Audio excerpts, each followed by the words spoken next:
What in God's green earth did I return to? Hi, Kai. How are you doing tonight?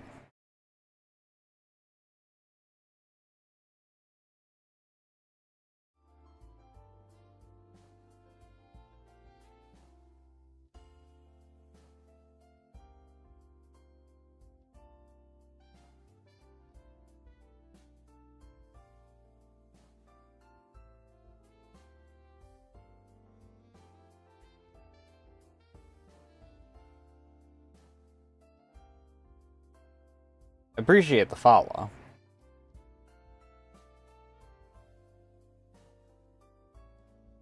I am a little confused at the number of emoticons.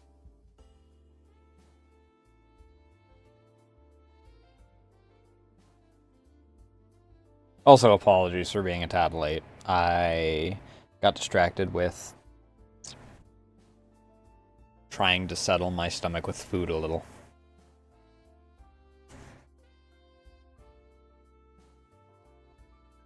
I did, however, still make it back in time, make it back faster than the person I saw yesterday. I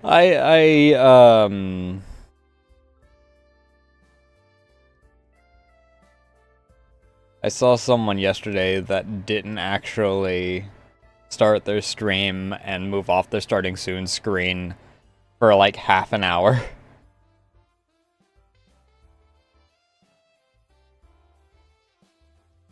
Which is a little goofy. I'm not going to like heavily judge, but it is a little interesting.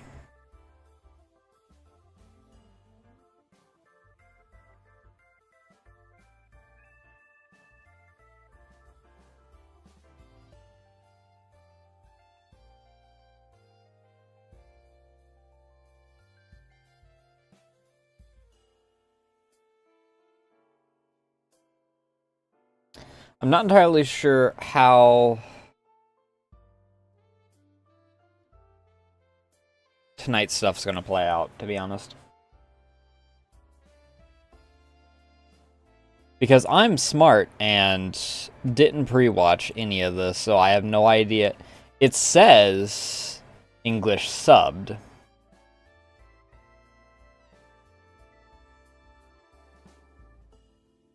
Which implies that 1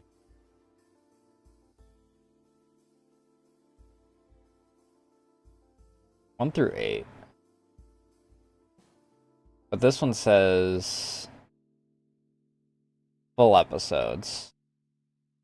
And this is an hour longer.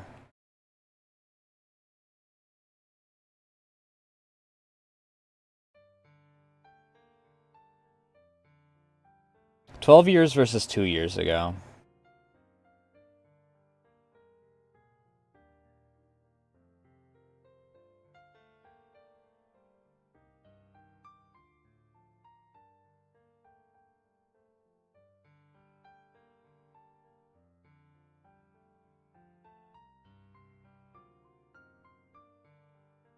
Is there a recommend? Because Genso Chronicle,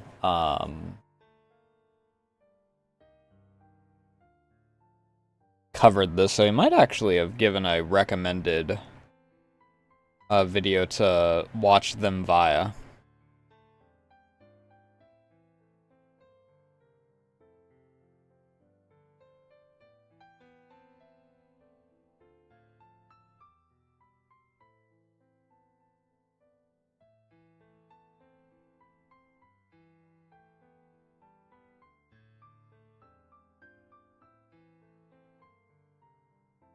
You know, if it loads.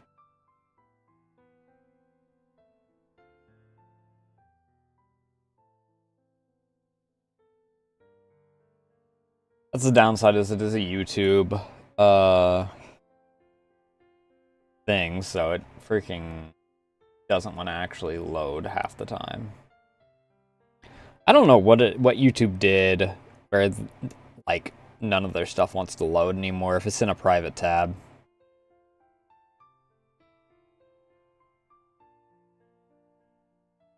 I don't know if it's because it gets mad that it's,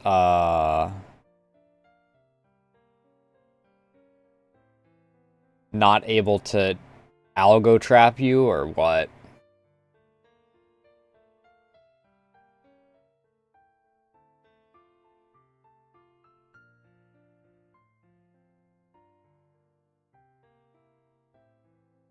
Um...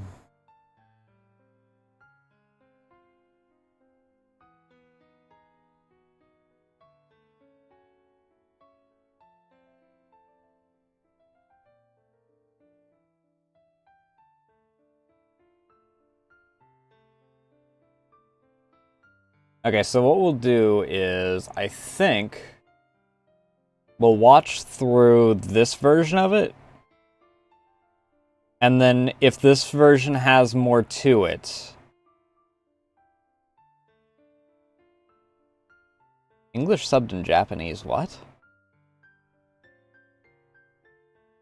In Japanese dubbed, okay. Interesting.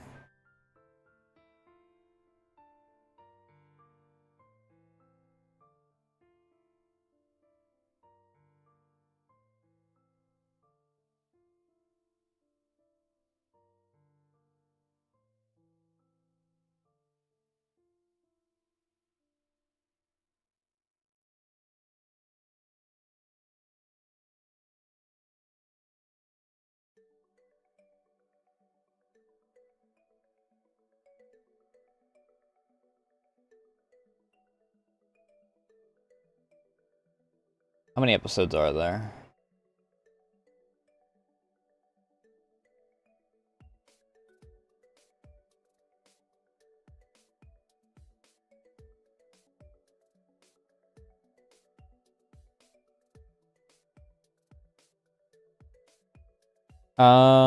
For...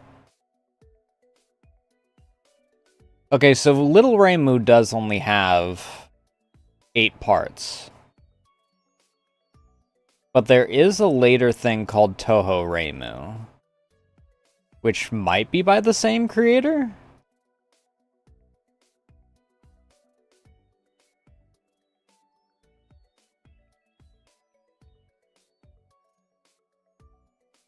That explains that at the very least.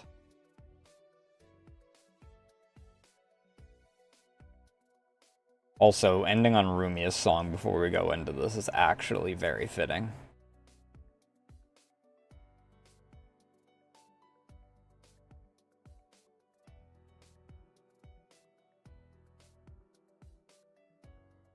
This is going to jump over to this anyway. I don't know why I freaking clicked on this first. It's going to go as far as it can.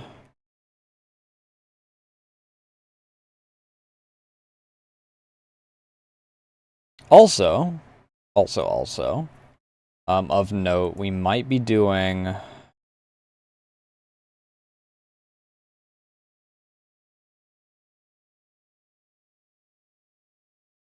some more art streams on other site because I did join a like thing similar to Art Fight, but for not safe for work art. And obviously I can't stream that over here.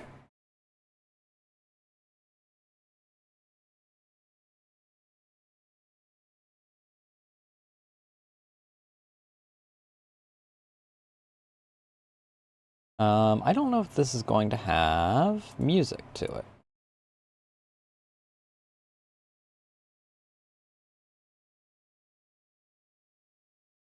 If it doesn't have music, I'll probably run some Cafe de Toho because it's long enough that it should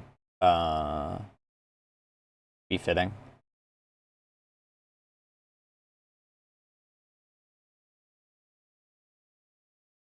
Which will mean that the YouTube side of things doesn't get any music at all, because I'm just going to run it over on this side.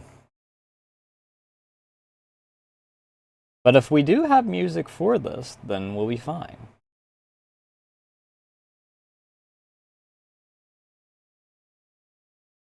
I have no idea if I'm going to read this out loud or if Um, or if we're just gonna run it. There's a fan-made Toho video. Be warned that character and setting may not be canon.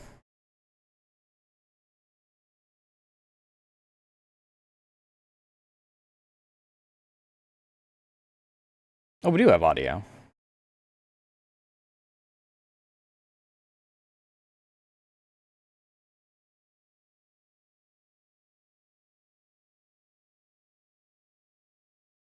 Soul ability controls darkness.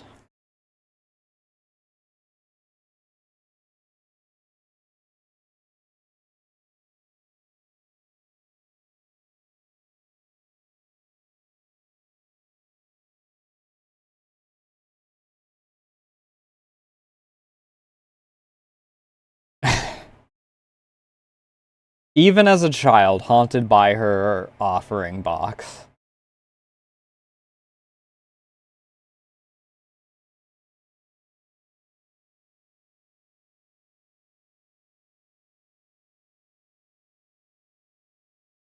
Also, nice, nice mimic cosplay.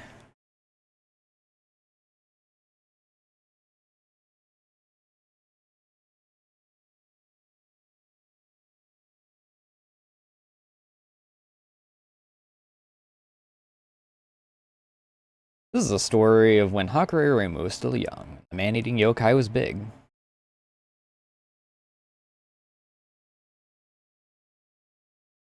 So, is this like also partially a fan,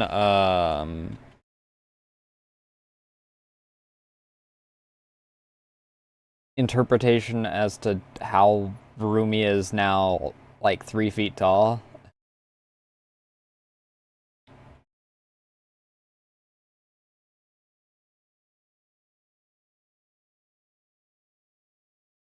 No longer big-sized, now is a man-eating little gremlin.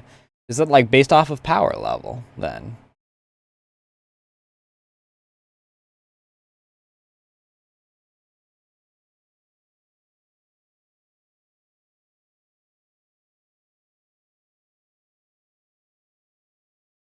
Hmm.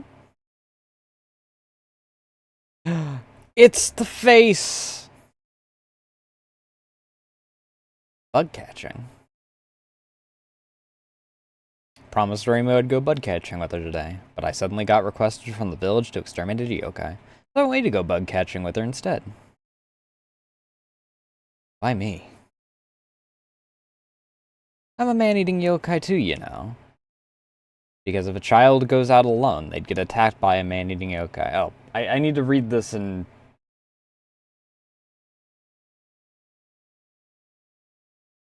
right to left. I forgot. Well then.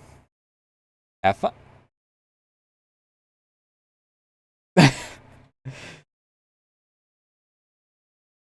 I mean, at the very least, if you freaking keep your health up and you wind up,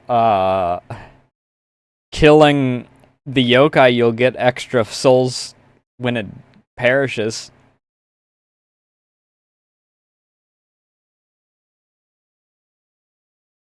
Symbol of avarice looking ass.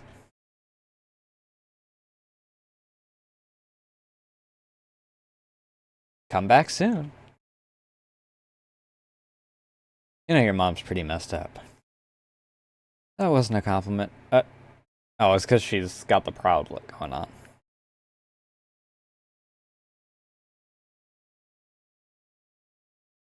So I guess we're catching bugs. What are we catching? Cicadas? Butterflies? Eels are not bugs.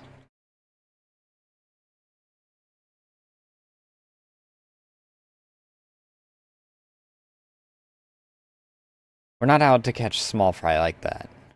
Are you gonna catch a wriggle? Oh, rhinoceros beetle. I wonder if Wriggle would be at like a higher power level during this and thus. No, but she hasn't been at a higher power level according to like her logic since the end of the Carboniferous.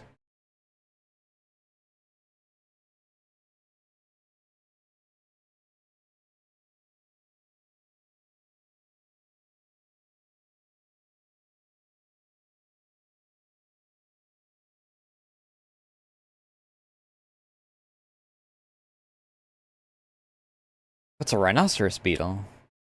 Is it a bug? Looks like I'm gonna have to teach you a thing or two.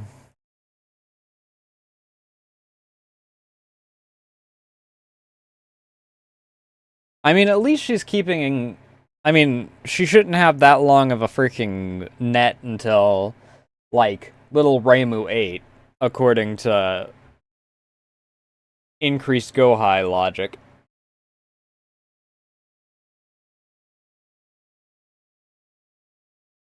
Because she hasn't...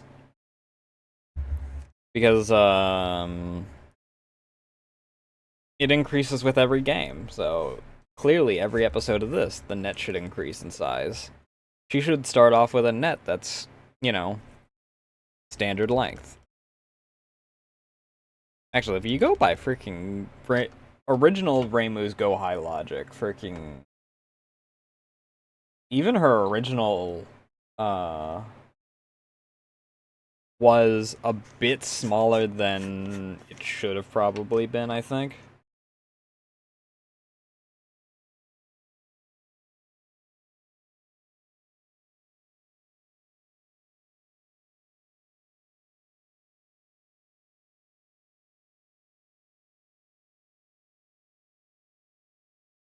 So I don't know. Also, I forgot that I realized that I hadn't set up my drink yet, so let me mute while I shake this shit.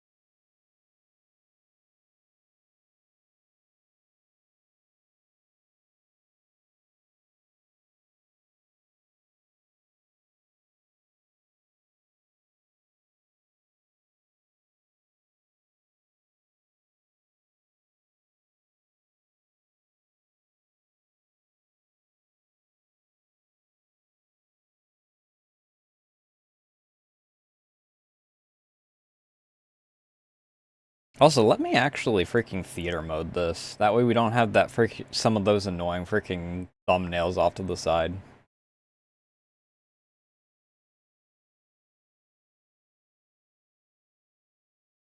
Alright, listen, Reimu. Rhinoceros beetles, you see. They're drawn to sweet tree sap.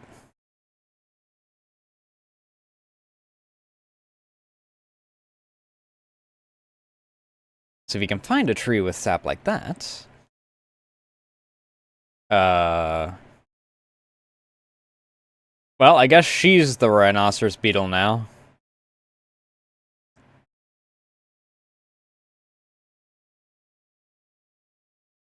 Good grief. Why do you Hakurai Miko have such big appetites? Because they're always dead broke. Apparently, even her mom's dead broke.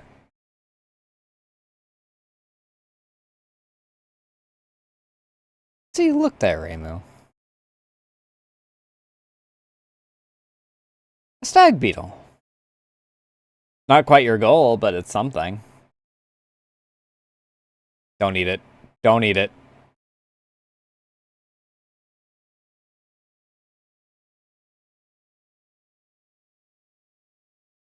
Can't have it. I found this one. Look. There's one over there. Try catching it yourself.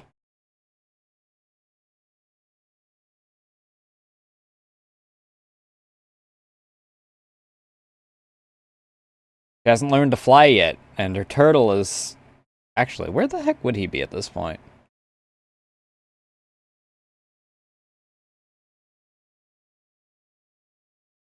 Yoink.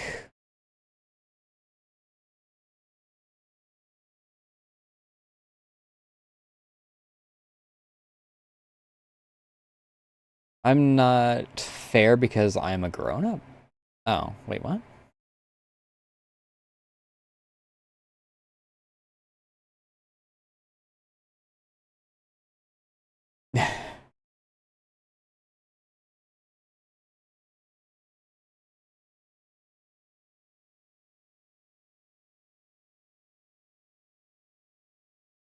I think that the worst part is that I know, like, at least to a certain degree how this plays out as it goes on.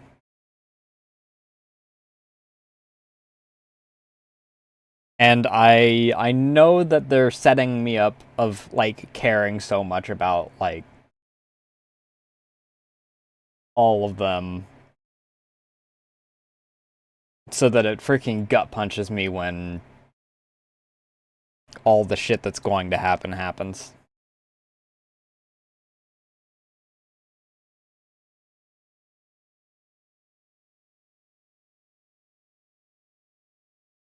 You gonna teach her how to fly?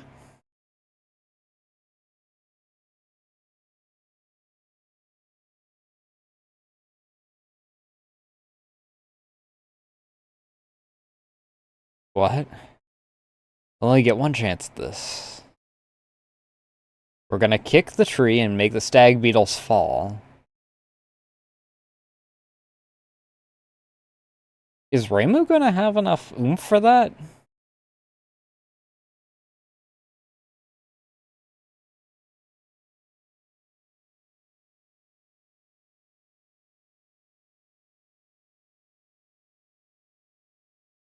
Guess the tree was empty.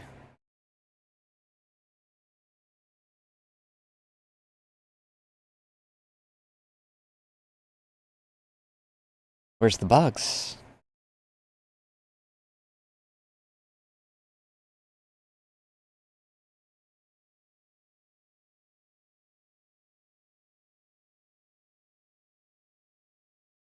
There they are.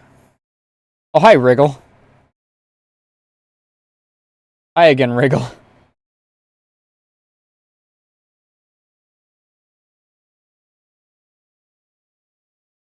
She got her own. Are they gonna make him wrestle?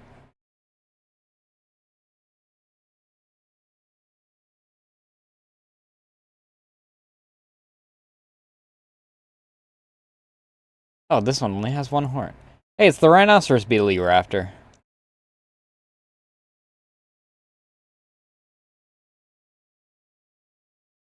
I'm not sure about this one. What's with that face? Not every kid dreams of finding rhinoceros beetle. Oh, stag beetles are cooler. Because they have two horns. Okay, so I do have to keep this here so I can actually, like, be sure that I read everything. Yeah, that's very child logic, I guess.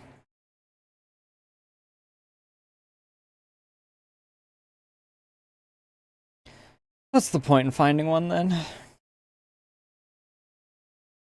Yep, there it is. I knew the freaking side flop was coming along.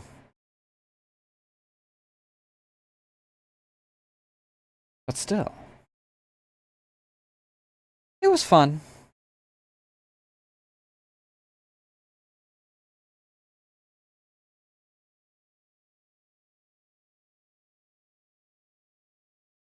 Look at that smile.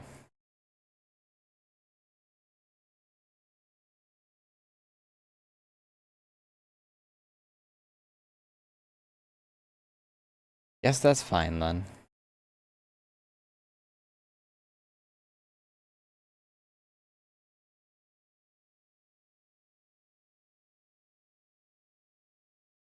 Welcome back, symbol of avarice. What's going on here? Stag beetles are the strongest, right? Oh, wait, did they actually have them?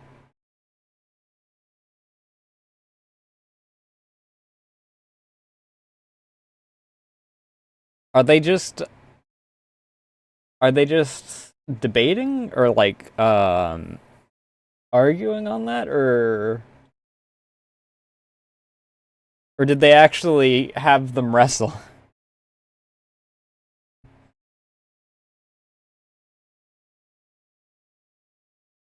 I mean, it would be the easiest way to show which one's the strongest, I suppose. Granted, I suppose...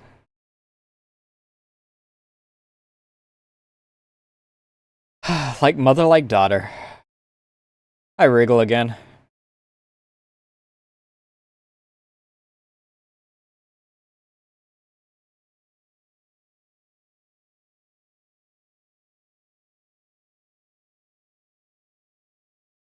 Hi, Oku.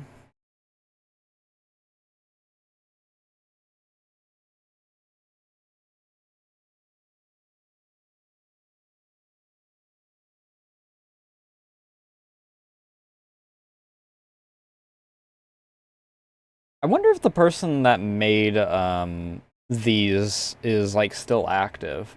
Because this is 12 years old and the original, or even like their more recent thing, is 10 years old.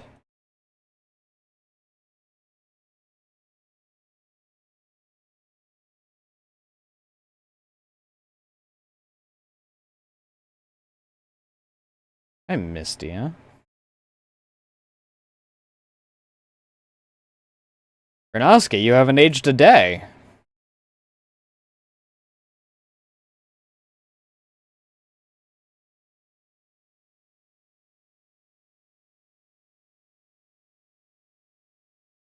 Why the pyramid head?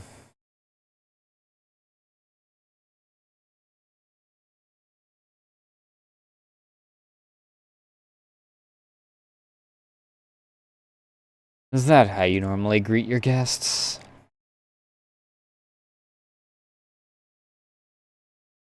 What are you here for anyway, Renowski? You know what, never mind, just go. About that. Actually, there's a kid I wanted to introduce you to. Maurice? It looks like she got away.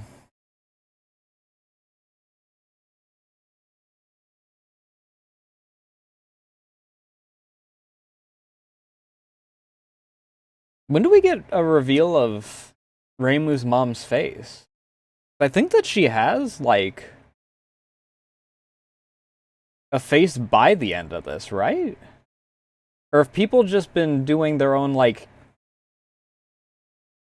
headcanon, I guess, is the best way to put it?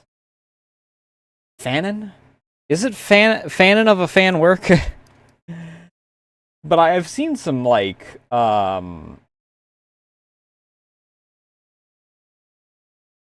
art of, some of the later scenes of this. Or at least, like, interpretations of, like, stuff that's gone on and whatnot. And it's how I originally found out about this. I mean, I originally found out about it because of Watermelon eating reimu. And then I later found someone who posted an interpretation of a later scene or something like that.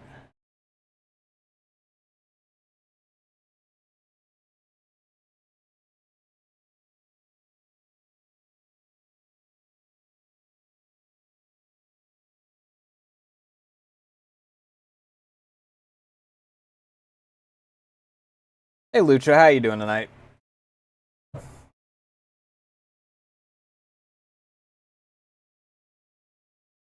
But I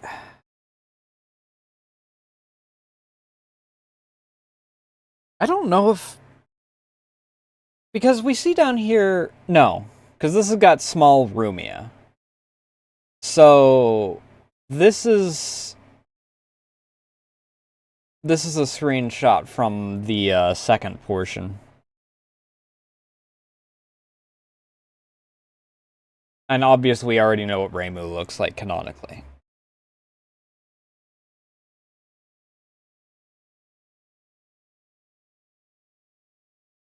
So,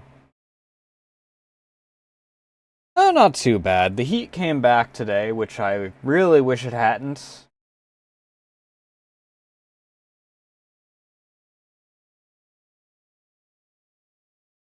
But I've been setting up for a few things that I need to work on soonish.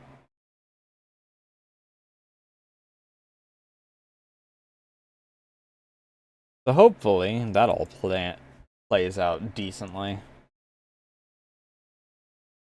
I do need to figure out what I am going to do next week because, as is tradition, I have to get the Cherno Day art done before actual Cherno Day because I have to have it uploaded by the time it's the 9th in Japan so that the traditional retweeting by the Cherno Museum happens and the world may continue to spin for another year.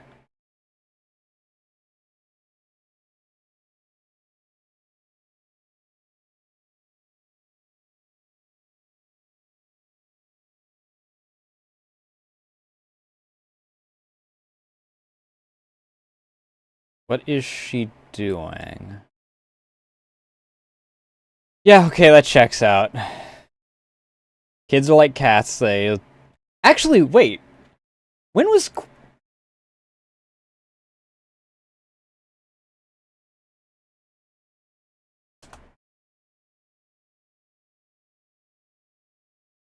15th century China.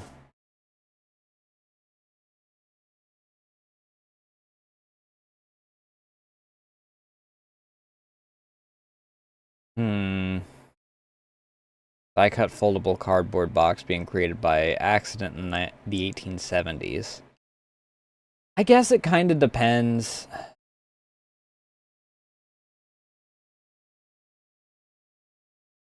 The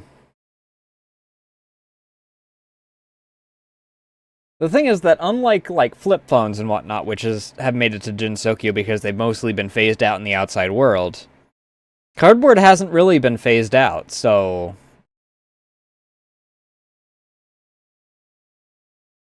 I don't know when the Hakurei barrier was technically...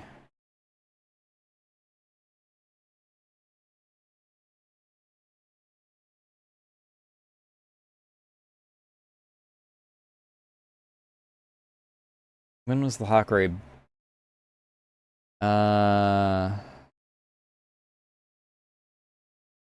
Erected in the late 19th century? I don't know if that's exactly correct. Hakurei border. I believe that a little bit better. Yeah. 1884.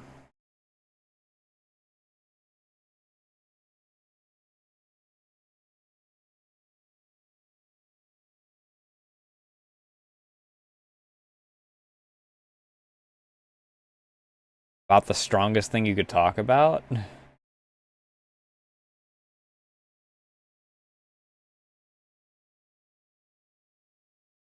I mean, if we're talking in relation to this, then, I mean, it is only a week away.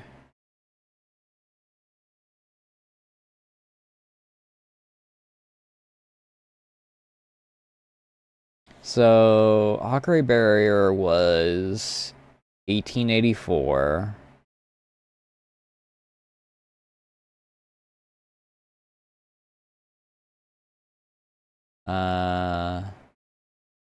Made it to England by 1817, so...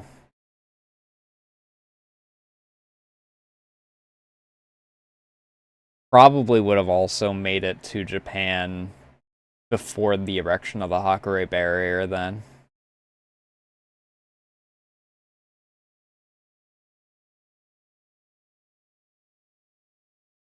No idea how common it would be, but...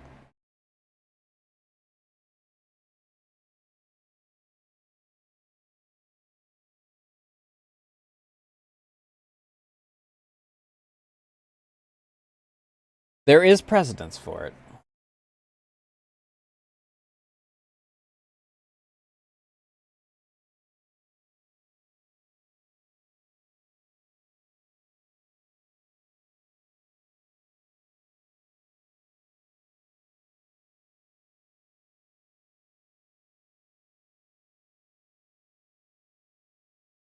Been doing that all day. Are you tired of it?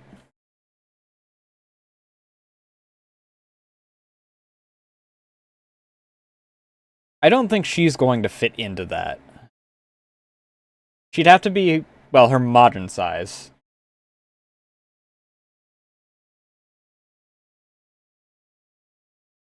Unless she can just decide to shrink.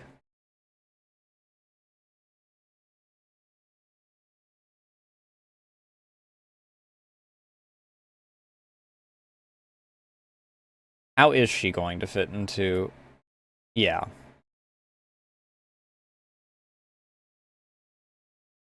That checks out.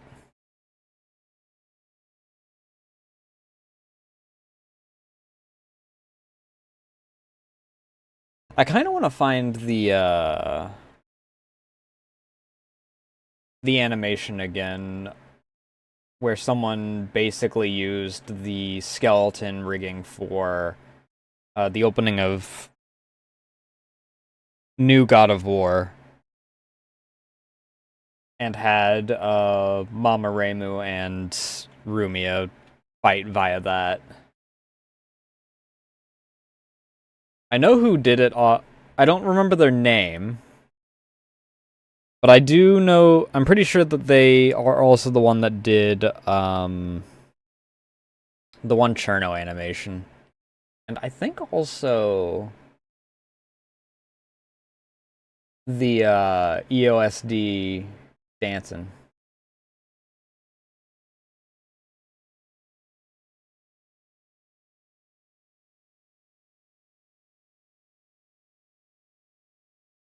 I hope she can get out of that then. How old would Reimu be in this case?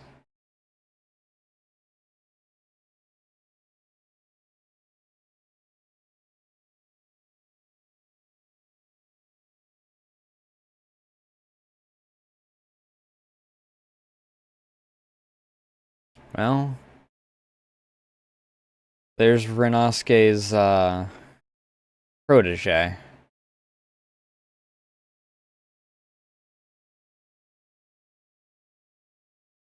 I'm actually surprised at how early some of the reaction images that a lot of people did are in this.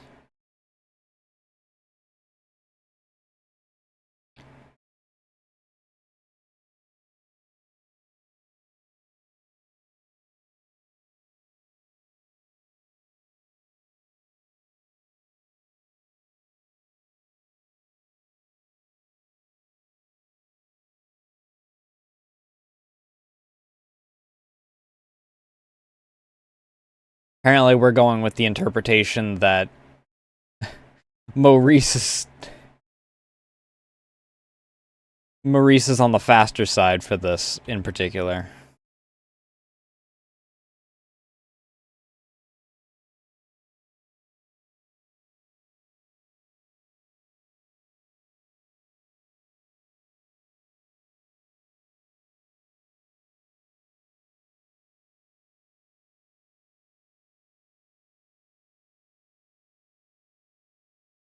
Wait, what? How early did Marissa know Master Spark? Like, in current timeline, I thought she didn't know Master Spark till PC or Windows era.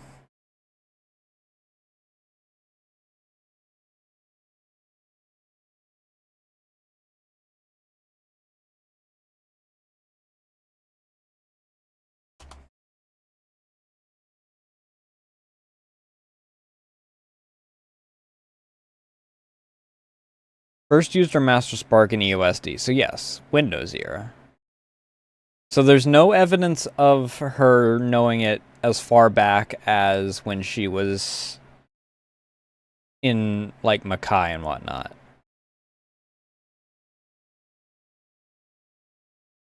Which makes sense, because she stole Master Spark from Yuka, so she would have to have... She wouldn't have been able to get it until she ran into Yuka, who was in Makai until a certain point.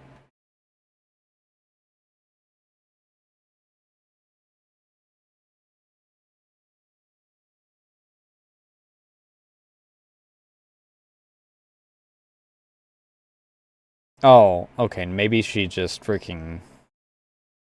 Let me introduce her. There's a shop called Kirisame that I used to frequent a lot. Oh, Okay, that was fast. She's the daughter of the owner. Kirasame Murisa. I came here today because of her.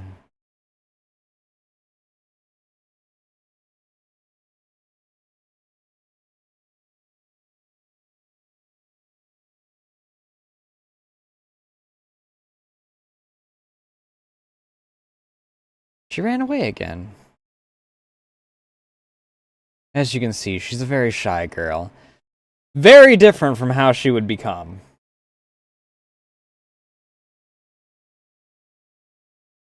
So she's had trouble making friends. So I was thinking maybe she could become friends with Reimu.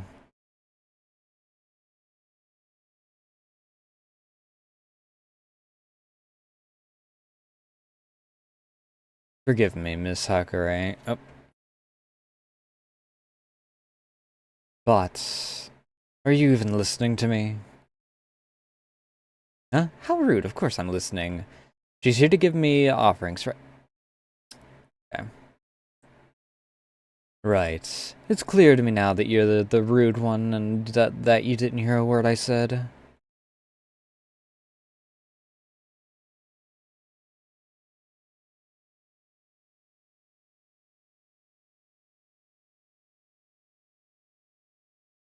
Leave them be. Hmm? I said leave them be.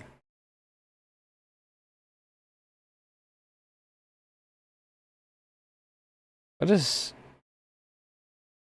Yeah, why a Cobra twist? Let me teach you one thing, Renasuke. Friends aren't something you make. They happen.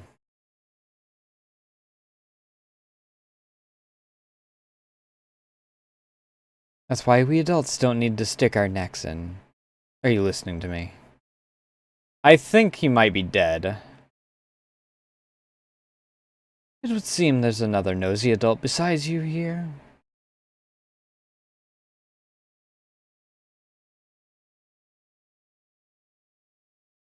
It is kind of peculiar, like...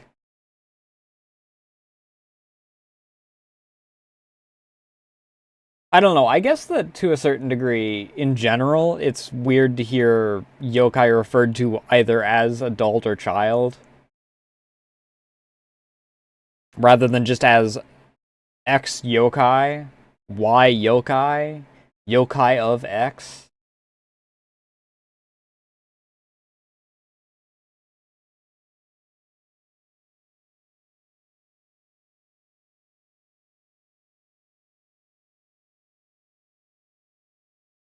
Yeah, pretty much like that. But it is weird to hear them, like, hear... Especially when it comes to Rumia, referred to as an adult, because she's probably the third most freaking... Thank you for the clarification on the joke tier. I'd almost completely forgotten about one of the most common references to one of the most popular series on the planet.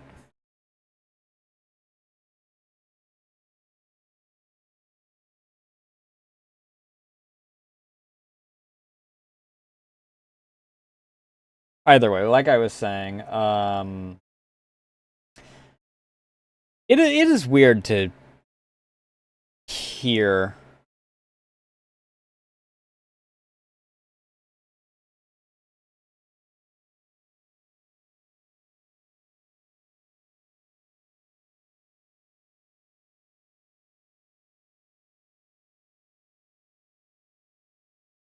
I don't know what mood you're referring to.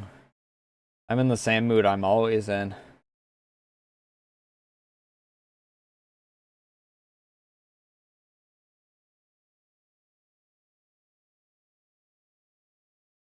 It's the response I give to anyone that, you know,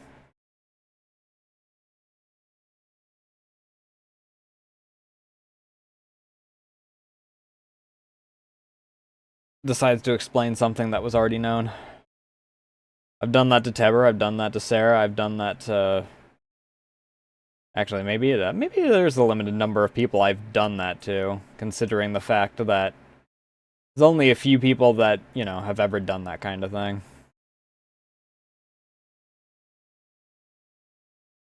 Due to a limited number of people that I've interacted with enough for them to do such a thing. Then again, Christ knows that I know enough people that decide that they're going to explain their references or freaking think that something's a reference to one thing when it existed 10 years before in a movie.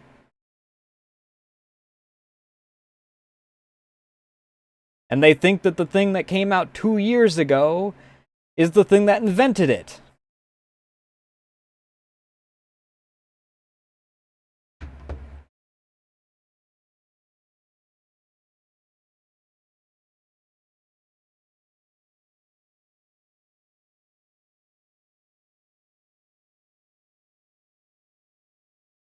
She's so tiny.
What'd she meow?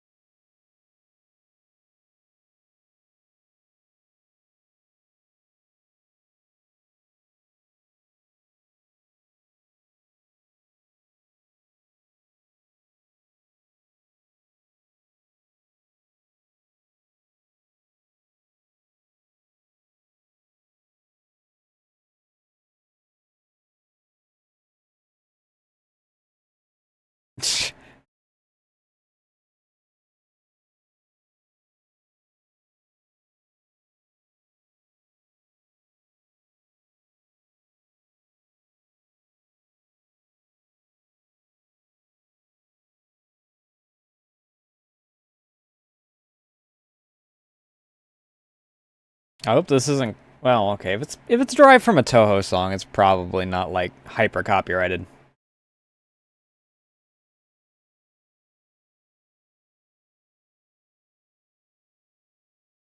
Is a bit loud though.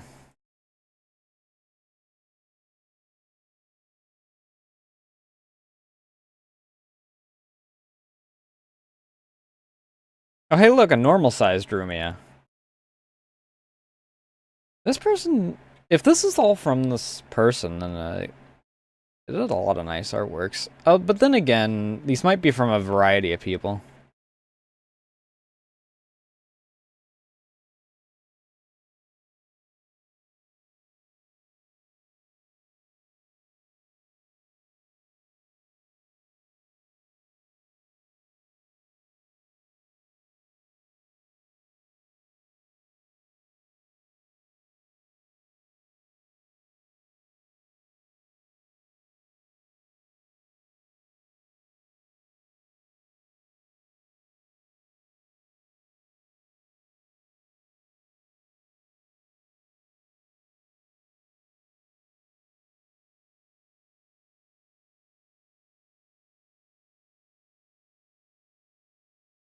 I'm gonna be honest, I didn't expect the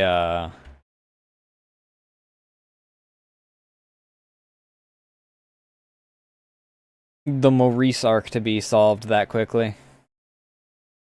Also, ads about to start.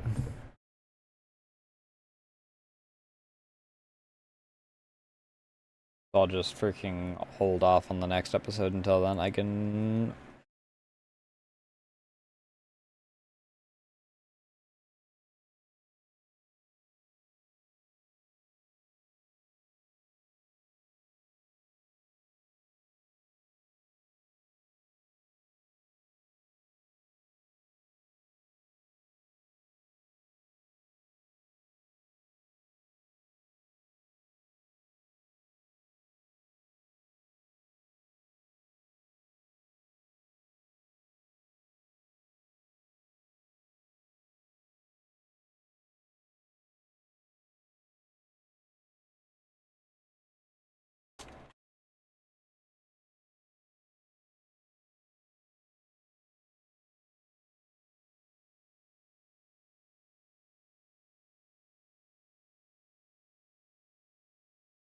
Alright, I'll be right back.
Oh, good.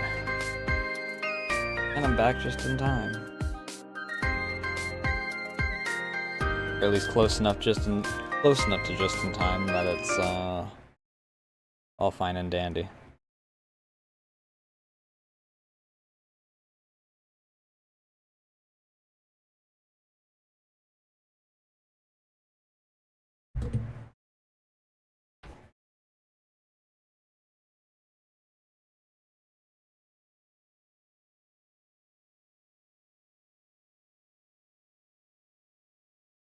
It's she.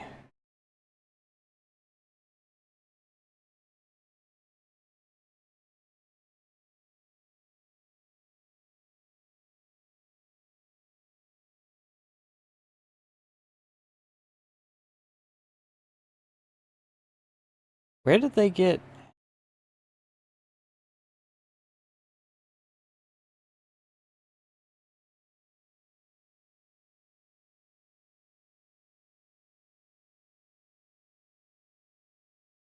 Wait, does she just not have a name yet? Like, according to the series? No, like, first episode, she freaking got... Does nobody know her name?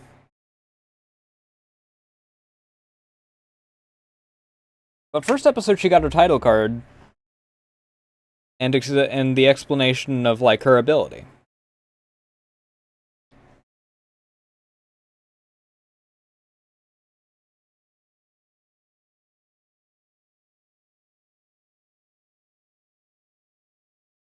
Ah, we got Predator Mask this time.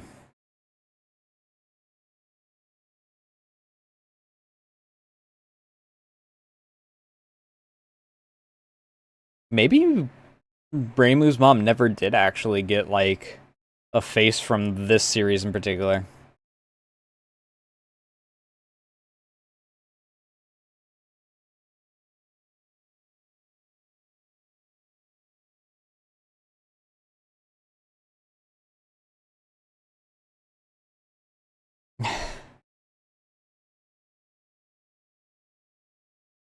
Look at her. I don't know if she's crying or if she's got tears of joy or what, but look at her. And those big old eyes here.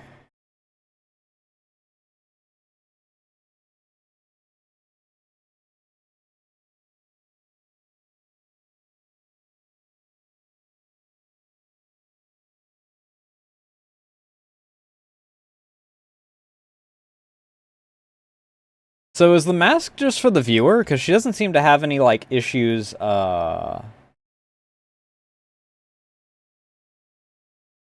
eating or drinking via the mask.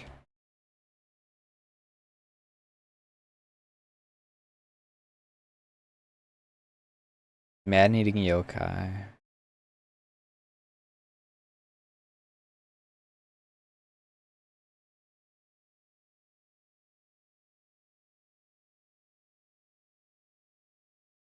That's right. Take this as a warning from an old friend. Stop eating humans.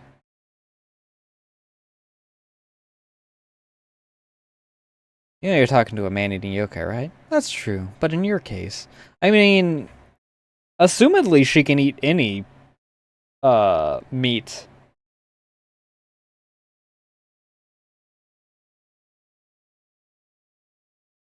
It's like, technically speaking, vampires can also eat, like, the drink blood from, I mean, primarily what it's depicted as is cows. Because it's just hyper rare steaks, effectively.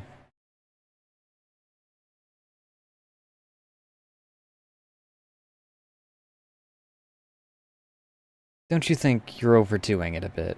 Oh. Are you planning on eating up every single inhabitant of Jinsokyo? That's going too far, even for you. You're scaring away all the villagers, too.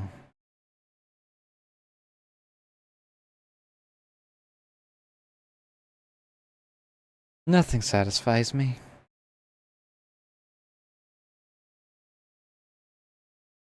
I eat and eat and eat and eat. But no matter how much I eat, I never feel satisfied.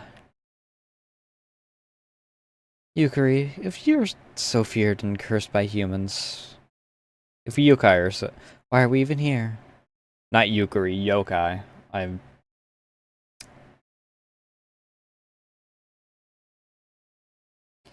Yeah, it's my dyslexia going again.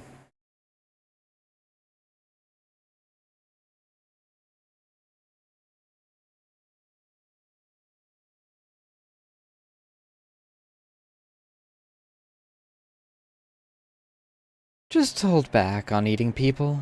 I'm going home. Ah, that's right. Your next visitor might be able to answer your question.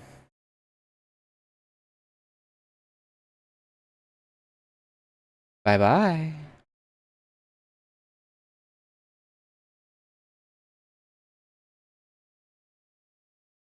Hi, Mama Reimu.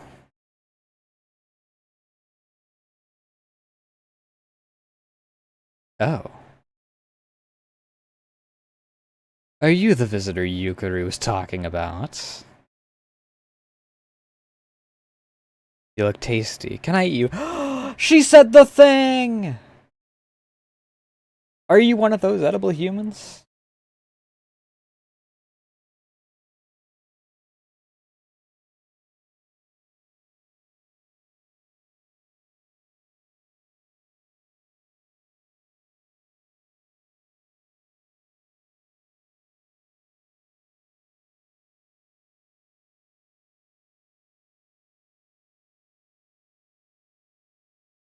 Alright, hold up one moment. I'm actually gonna find the thing.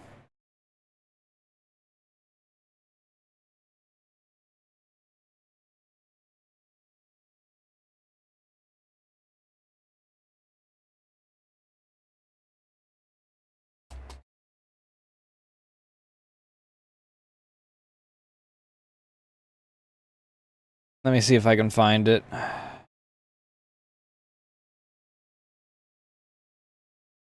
Um...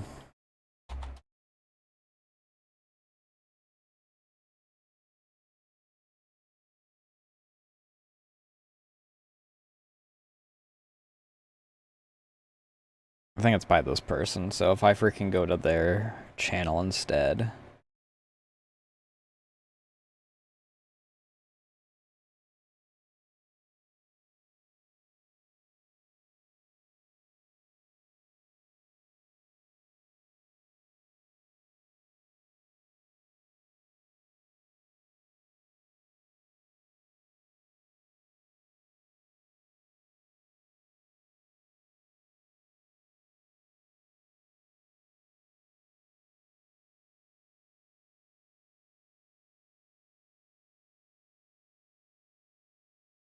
No, this person hasn't uploaded anything in 3 months.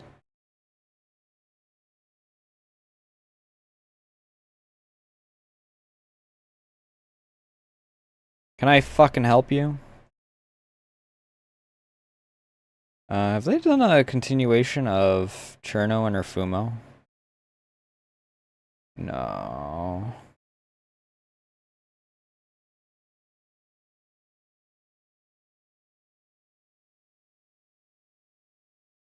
Doing little one.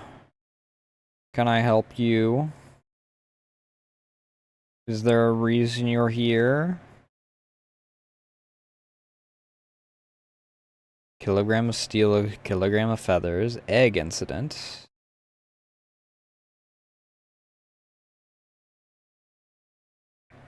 Drink bartender.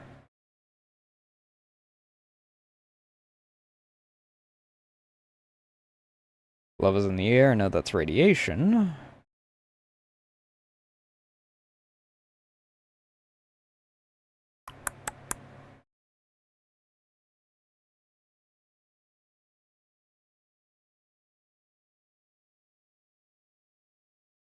Dancing.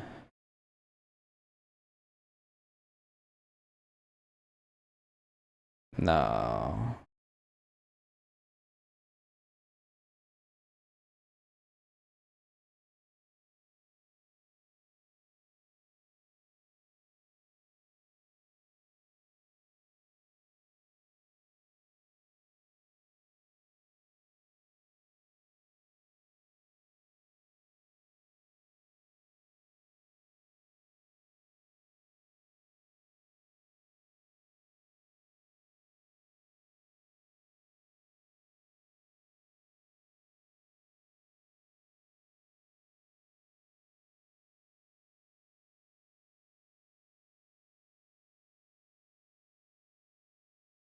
Ah. Is this the one?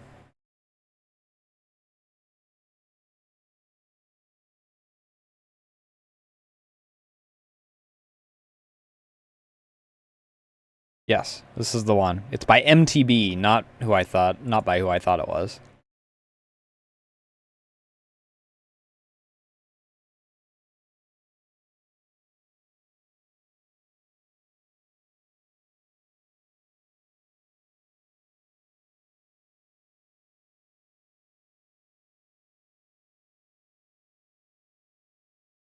What was I just looking at a moment ago? I remember now.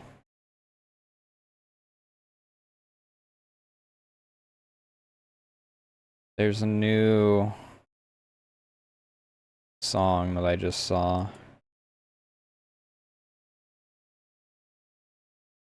I will play this though. This is the video that I was talking about.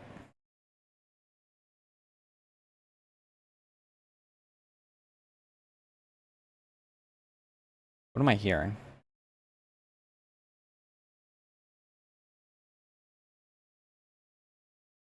Is that from this? No, what is making that noise?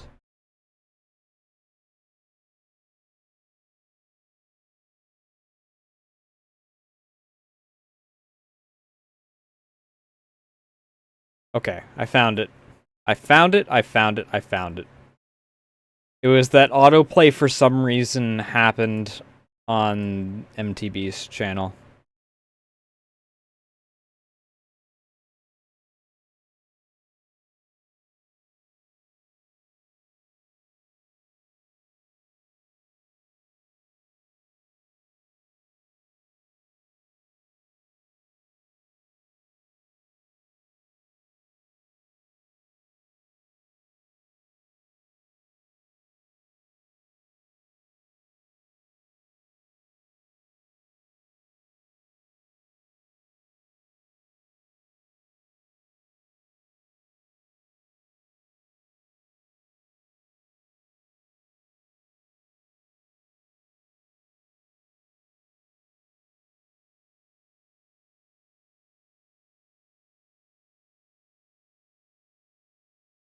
It is very warm. Why are you cuddling up against me?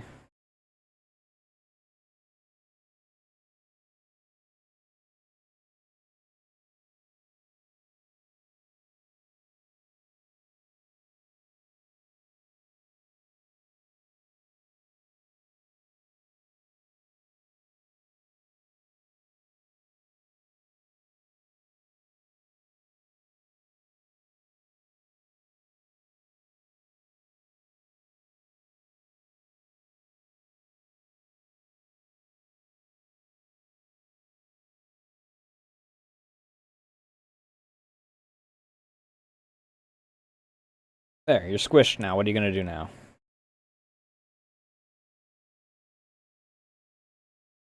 You're gonna purr is what you're gonna...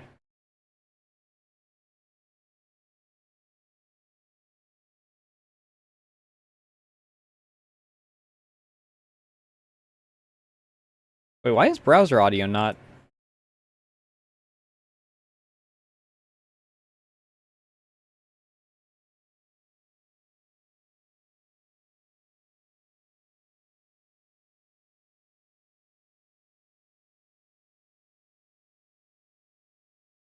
Hello?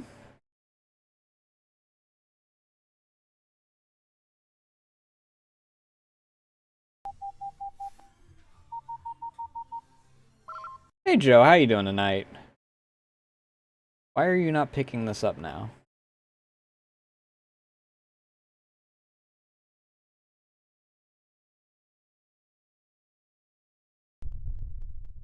Okay, you pick it up if I do that.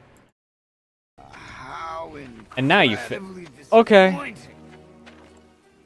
Come on then. Well, video's pretty much. This video is pretty much over, so I guess that's just not freaking being taken up. I mean, it doesn't really. In the end, do you fucking mind? Why is it that you cuddle up against me, and then the moment that I move, I get claws right in my belly?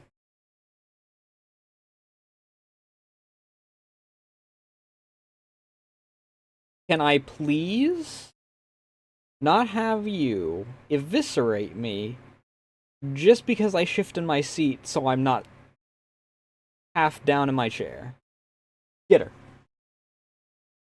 Go get her. You fucking mind? That's my shoulder. Go get her.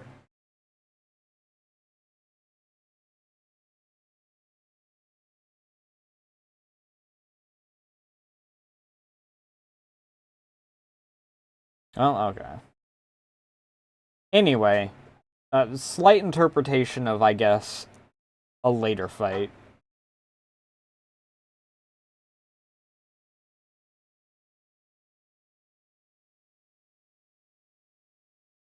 Not gonna finish me off. Just so you know, I'm not going to stop eating people just because I lost. Oh, that's weird. That was a sharp edge on the freaking...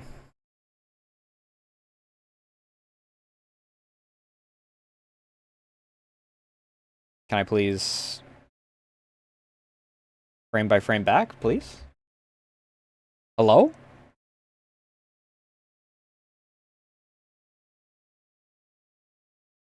But I'm not used to hard edges on a hockey mask like this. I'm used to it doming outward. I guess that, like, from this perspective, this is a little bit easier to, like, make it not look,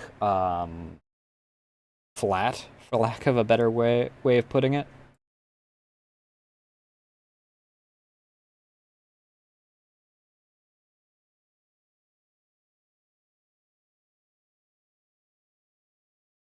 Yippee!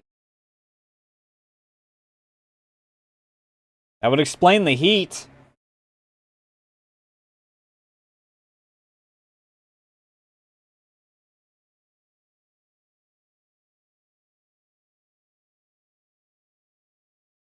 If you don't kill me now, I'll continue to eat dozens, hundreds of people.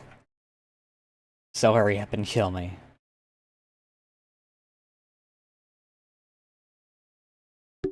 Get fucked, I guess.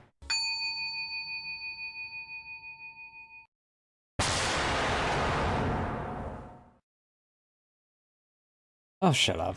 Bad children need punishment. I'm leaving you like that while you think about your actions.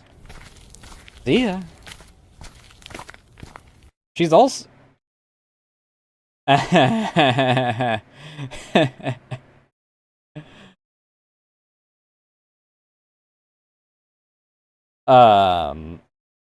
I do wonder if the seals, mean that she is completely incapable of breaking out, like...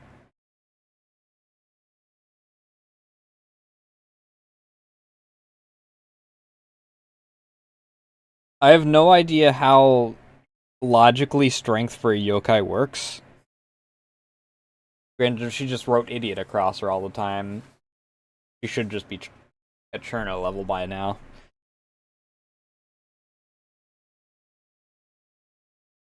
The hell is with that woman?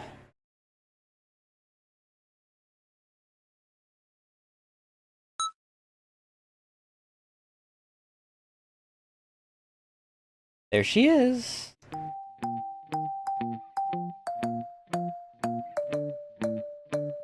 The hell do you want?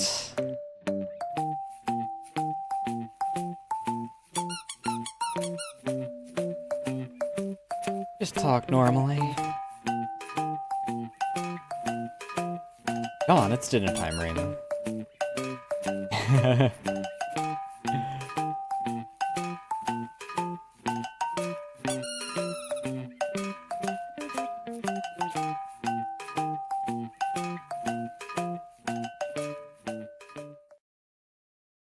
She's so cute! And I'm going to be so goddamn depressed by the end of this. I know it. I know what's coming.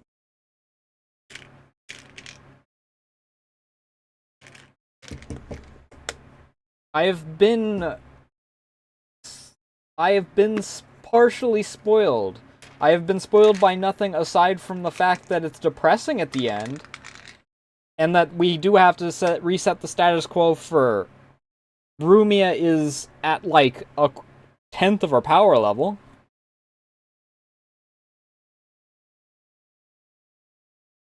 And Reimu has to have an opening to become the Hakurei Shrine Maiden.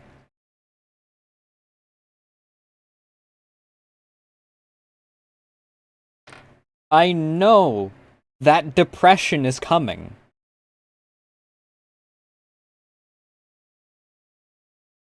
Not helped by the fact that this is, I know, is lingering over here.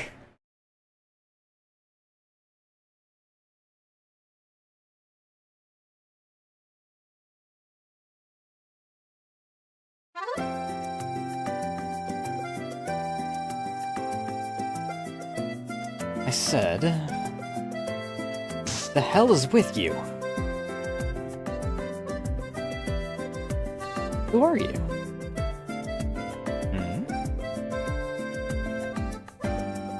I'm Rumia.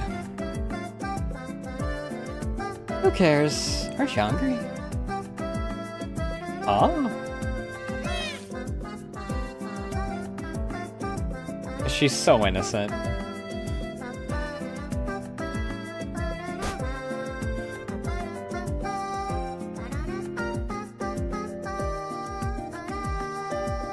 Can't take my eyes off you for a second. That thing doesn't need food. Oh, jeez.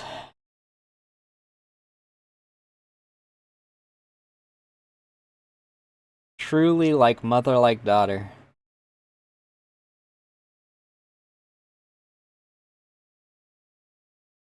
It does kind of make me wonder, like, if we're going... Because I know, like I said, I know that depression is coming.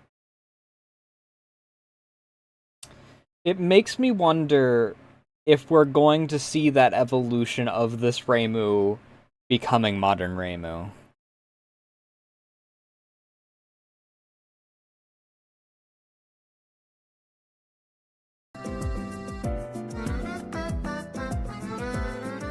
Come on, Reimu. Let's go eat.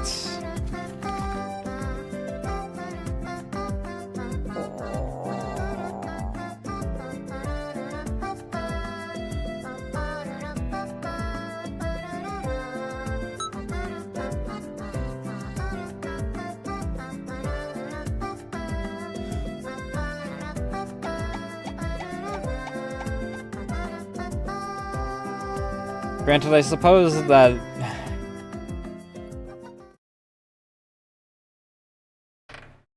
I suppose that there is that, like... that little gap. Where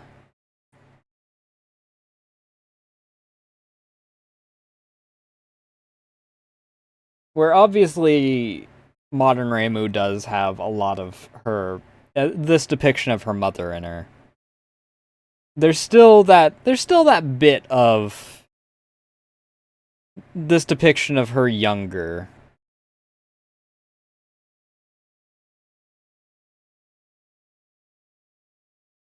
That lingers.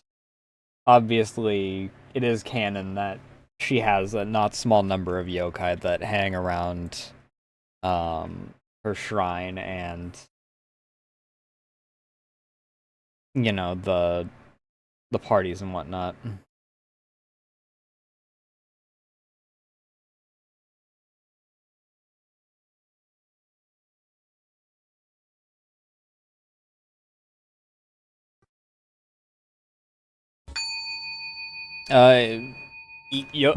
Hey, if Oku gets plenty fattened up by that, then...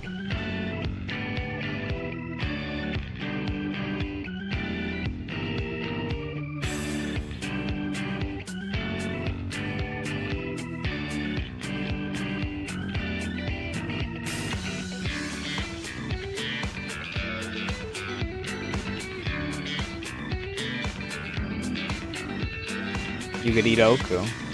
However you're going to do that without freaking, Yuma-style suction power, I have no idea. What is in that?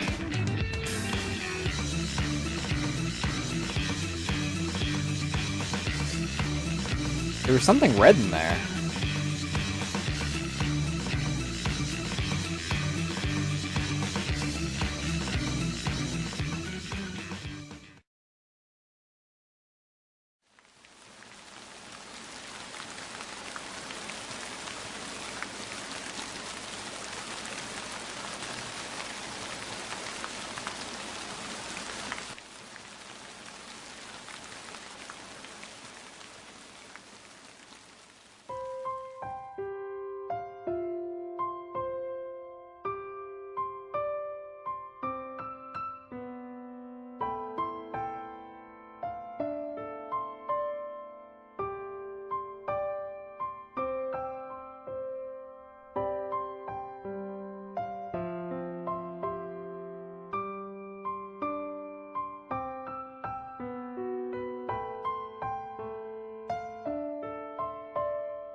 God damn it, you're doing the sound of drop a thing to me.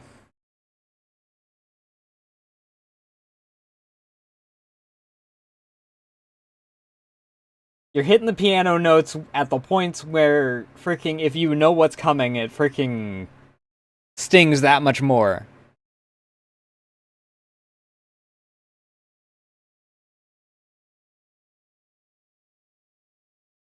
They're not piano notes of the main theme, so I'm standing strong, but I know.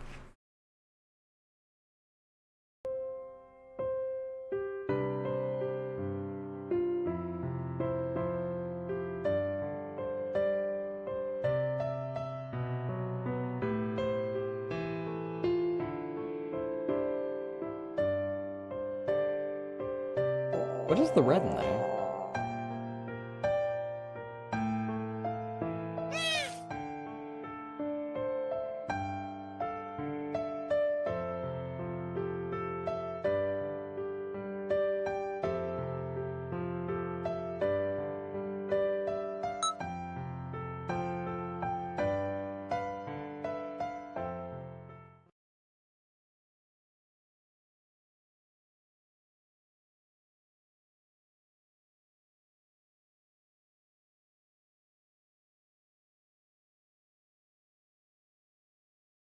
And then the art shift.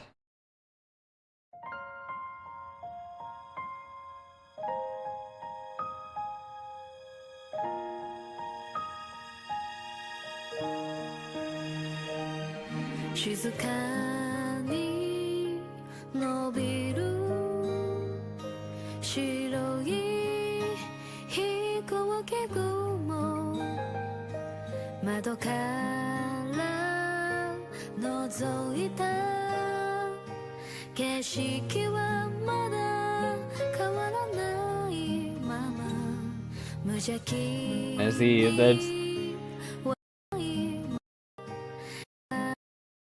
this is the first. This is not the watermelon. This is the first ever image I saw of this series.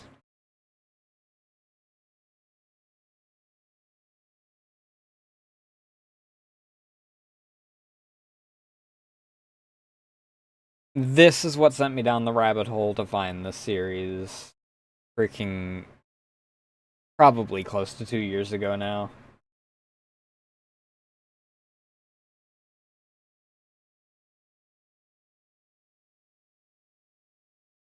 I mean, look at how freaking high it is in my freaking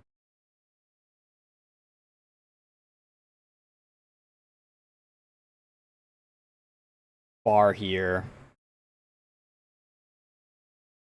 It technically is before even I had like a D&D folder.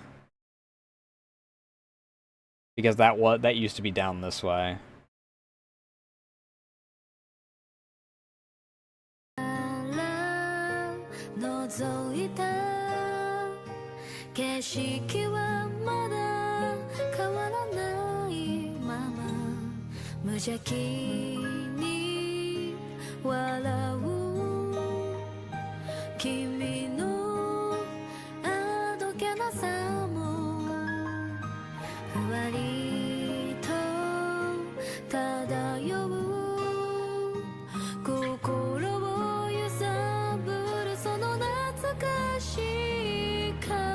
I guess that there are the Tengu that would probably cause such streaks in the sky.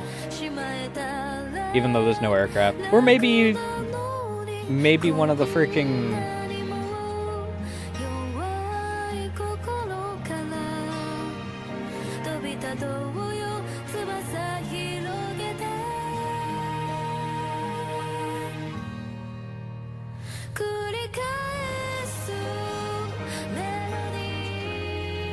Maybe one of the,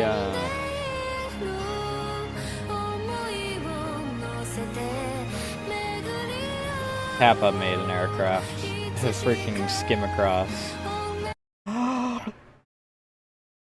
Blood Patchy, so cute! I would actually pay for a sticker for this.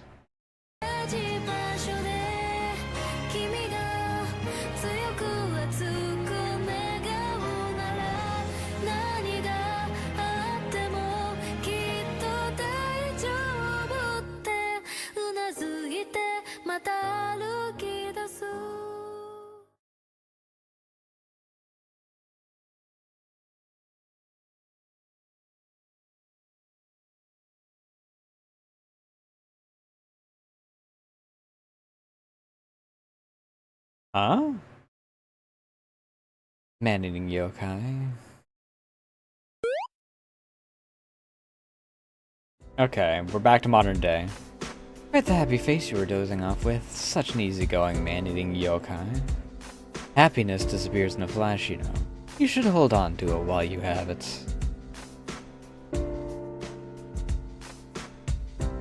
By the way, you haven't eaten anyone since then, have you? What happened, I wonder? I guess I found something more tasty. Oh, and what might that be?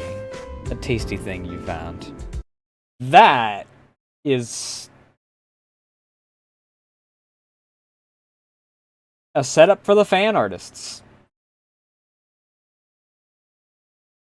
So that'd be...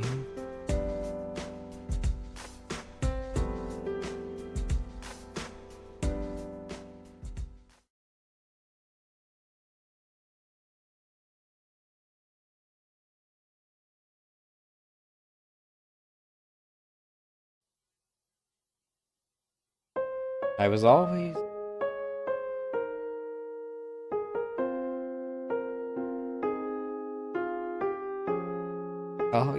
looking. You're doing the freaking... I'm getting notes of, healing nature now. In my draw connections brain.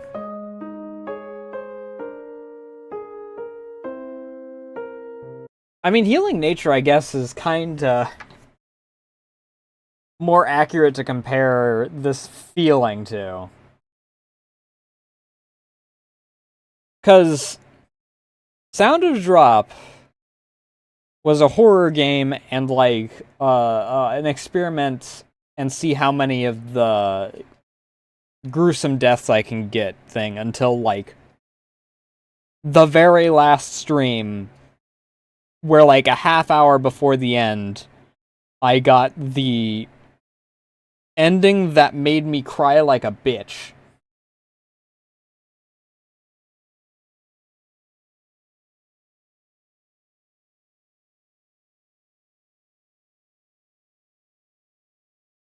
Healing Nature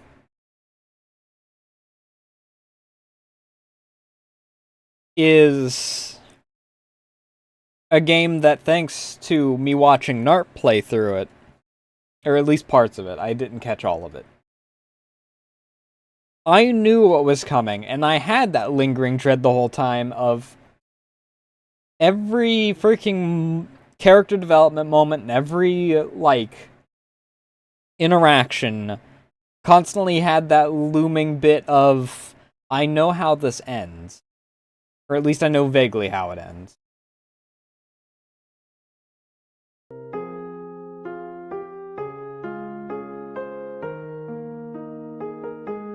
I finally found it.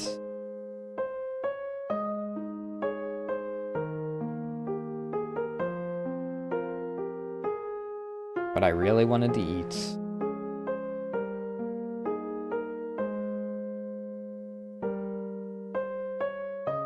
Yeah, it's delicious. To be continued.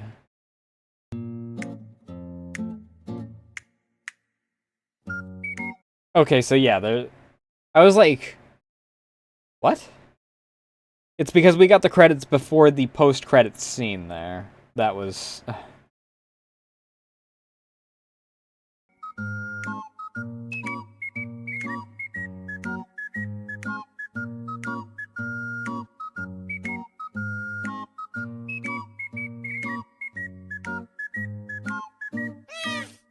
Don't do that. Yuka will eviscerate you. You'll get an actual proper,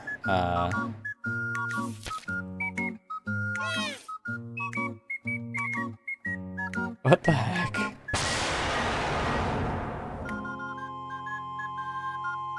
Anything else come to mind when you look at those flowers?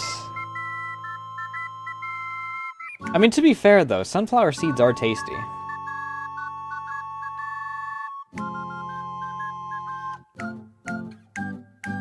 Not many other flowers that I can think of that, like, taste good. Looks expensive. Yeah, there's the future reimu there. Like mother, like daughter again.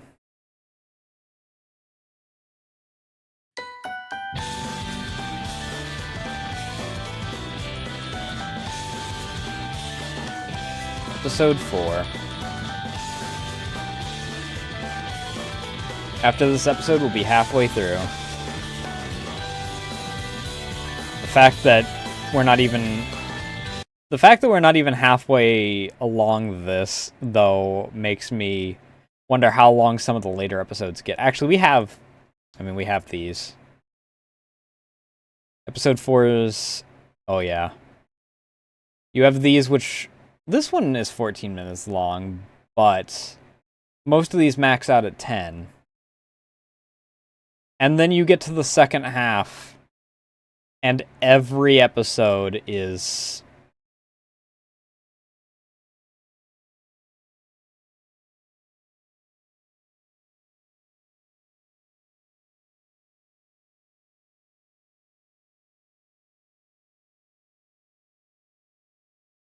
like 10 minutes extra.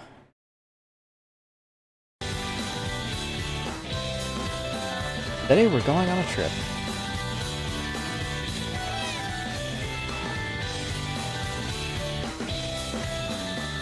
So why do I need to come along? Terrible upbringing is the cause of this problem in the first place. Also, you're probably one of the few people that'll be able to deal with, Ooh.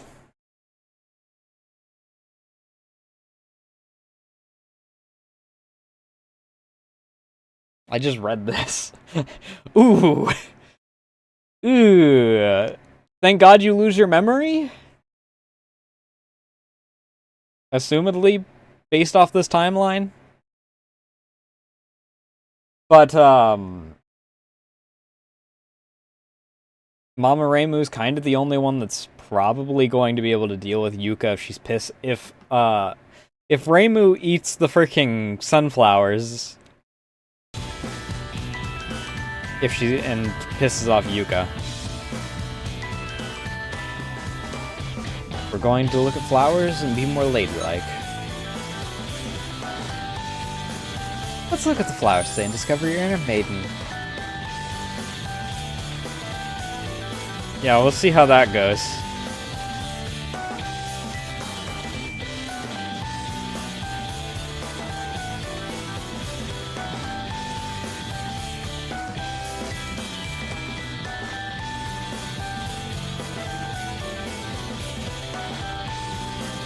Also, I have this at half volume, and this music is very loud. I can only imagine if it was at 100% still. This... I don't know, like, why this song in particular is so much louder.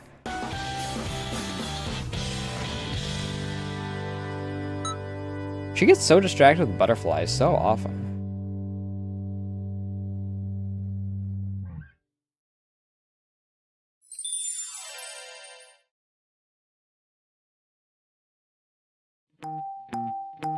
Hi again, Wriggle. Yes, push your head off to that side, and then the curtain will open and you'll be able to look outside. No, no, other side. This side.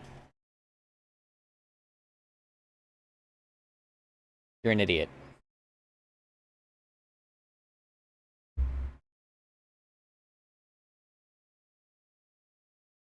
I'm gonna need you to move. You're gonna have to go up here, because I need access to my keyboard.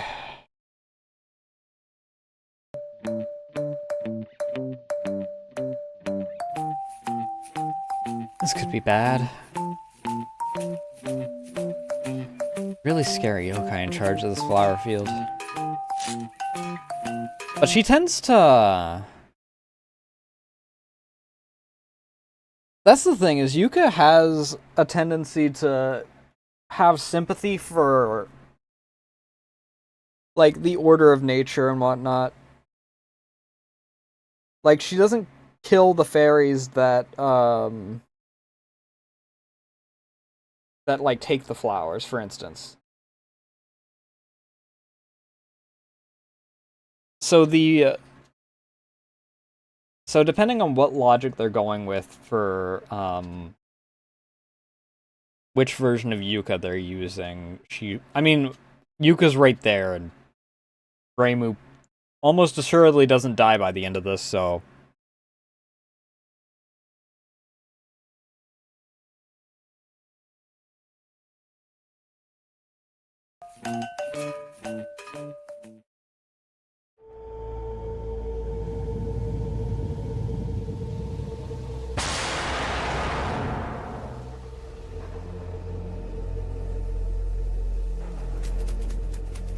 it's something.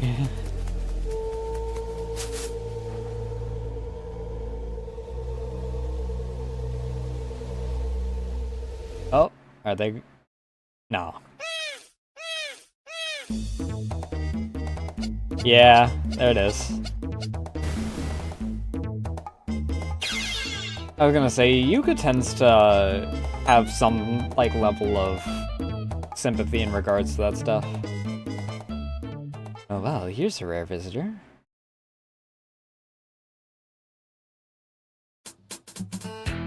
Yamame, what are you doing up here? So what wind blows you here today?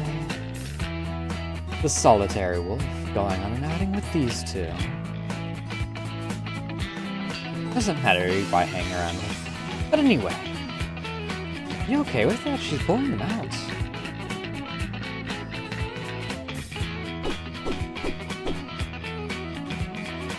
You're the yokai of flowers, right? You aren't mad that your flowers are being pulled out? Why would I be mad?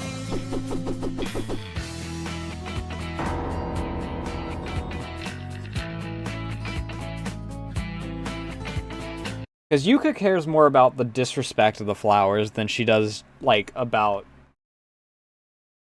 anything else. Yeah?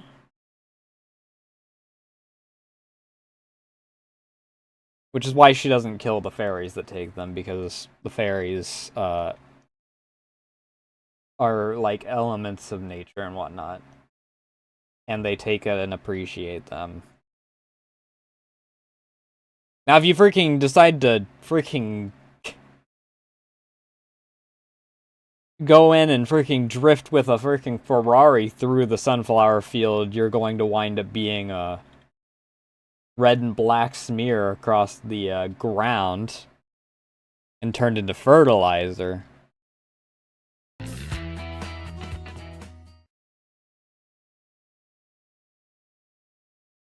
It's fine. All living things look for their purpose in life. Whether that life is big. Wait, was that Chen? No. That's gotta be Orin. Because it's just the bows, not the hat. We're small. And that is the way of life that those little ones would want. And respecting their way of life is my way of life.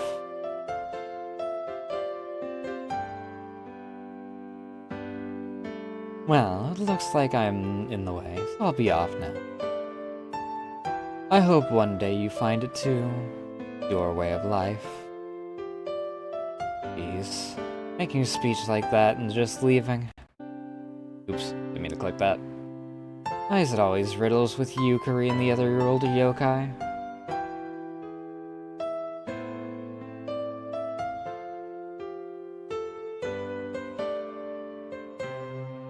What is it? What are you two grinning about?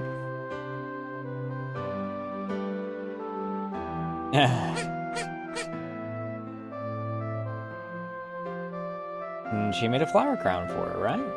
What it looked like.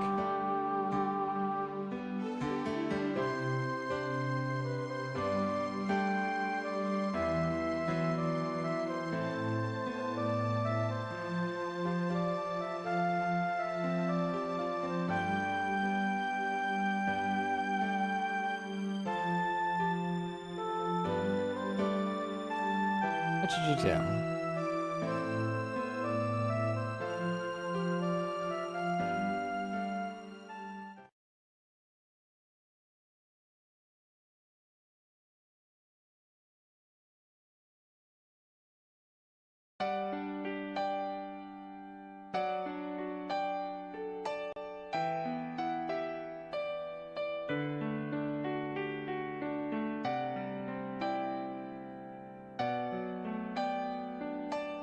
Thank you.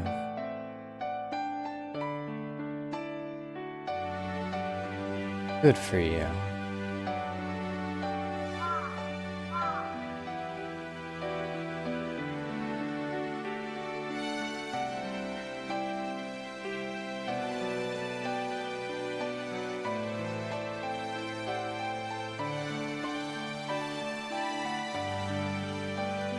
My way of life.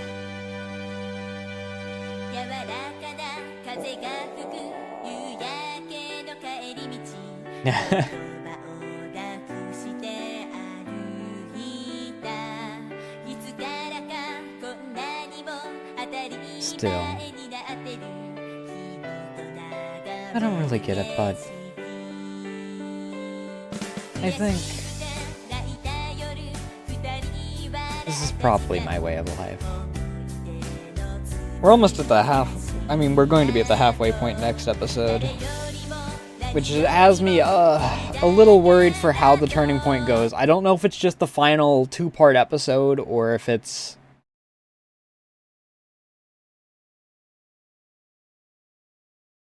that's going to have like just the toss you into the deep end for it, or if it's going to be like a gradual thing from the second half on. Because like currently it's just a, cute slice of life kind of deal. I mean, it's not a cute slice of life deal exclusively. We just had an entire backstory episode as to how she got here. I guess that kind of happens depending on like the setting for this slice of life.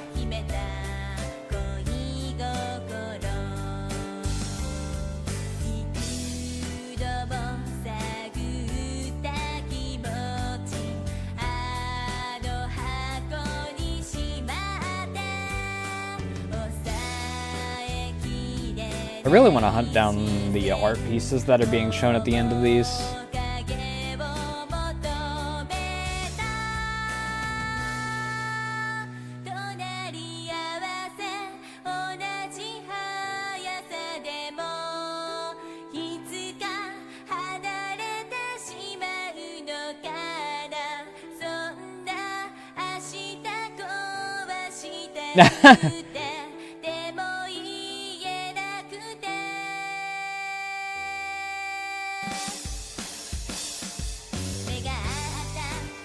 Isaac Clarke. Helmet.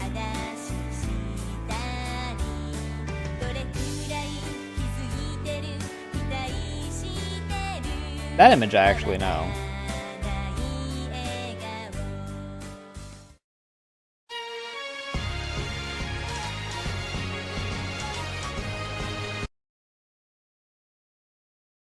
Oh. Yomu and her dad.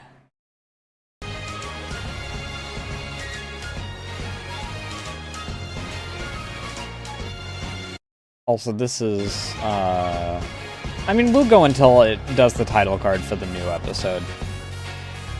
Oh, Common Raider. Common Rider. Not Raider. Hey, she got one. It works.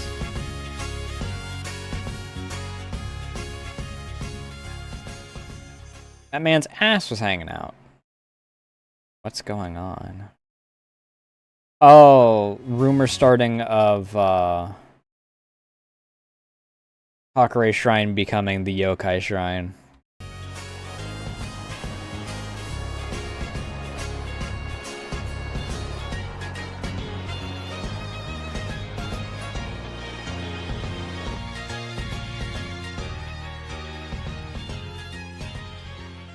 That's a sin sack.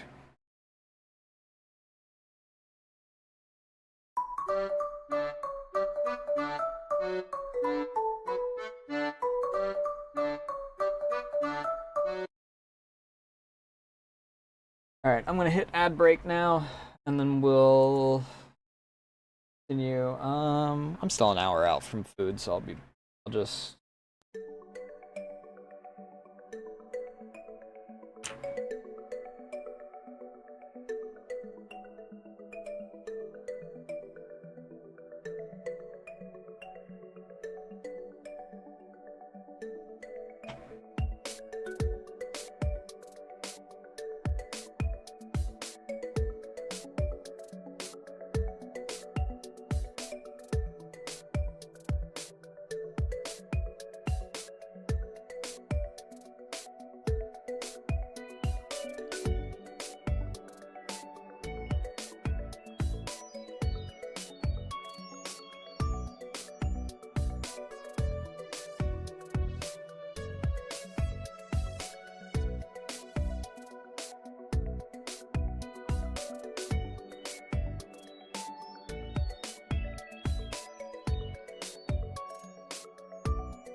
Oh, Lord.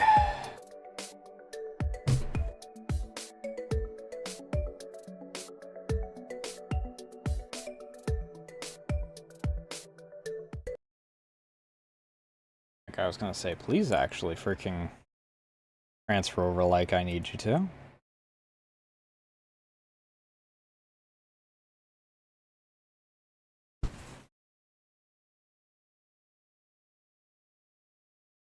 Ugh. Sinuses are still acting up. Oops. I haven't selected this.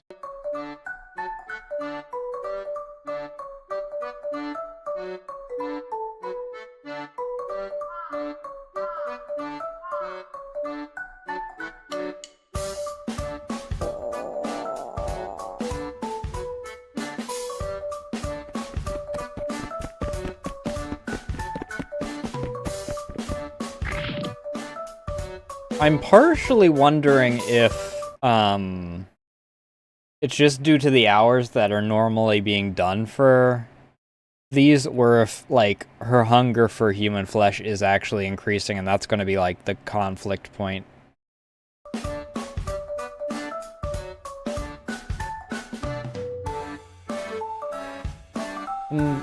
I'd stay to the end of that human festival. It's fine. It's best to... This is the best spot for the fireworks show anyway.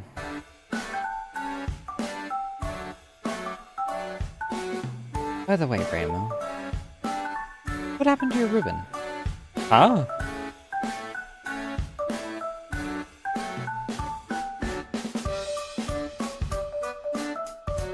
What did happen to her ribbon?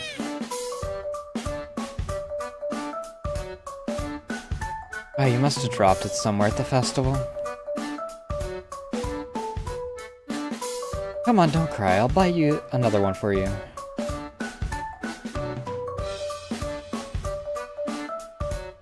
Oh dear.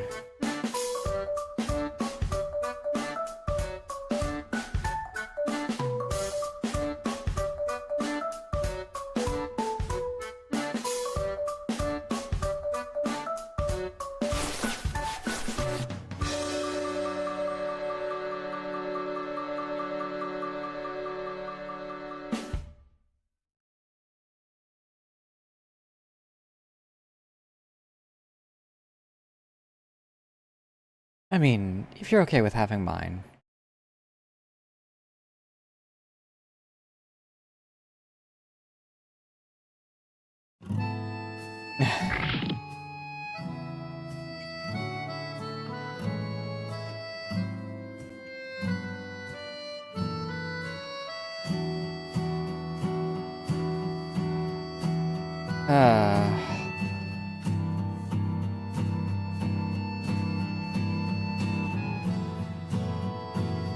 You're scaring me. Oh, nothing. It's just...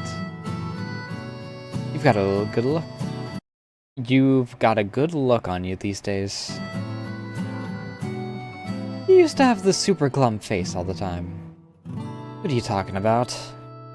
Who cares how I look now? But on that subject... You never show yours. Your face, I mean. I've wondered about it for a while. You're always hiding behind a mask. That's because canonically I don't have a face. Well, it doesn't really bother me, but, you know. Doesn't reimu want to see your face? So, you know, it's fine. It's fine this way. Yes, it's better this way.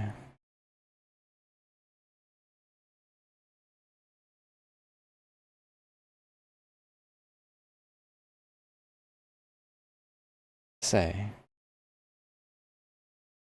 do you know how everyone else sees me? Huh? Throughout the generations, Hakure and Miko have been charged with the duty of resolving incidents.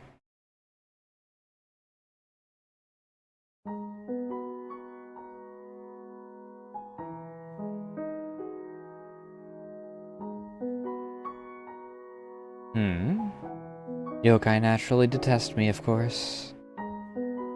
Oh shit, we actually get to see her face.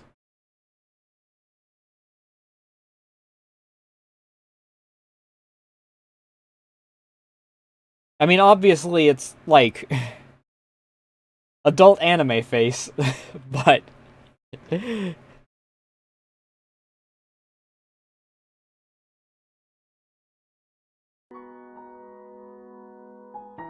But as time passed, even my fellow humans eventually came to fear me.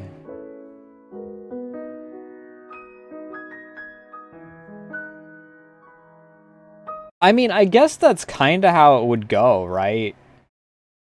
You have this entity that can take down beings that are, I mean, larger than any building you've ever seen in your life. More powerful than anything that you can conjure up.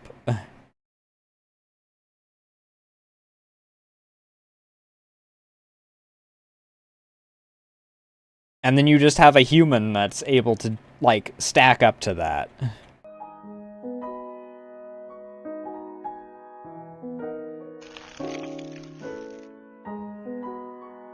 It was hard.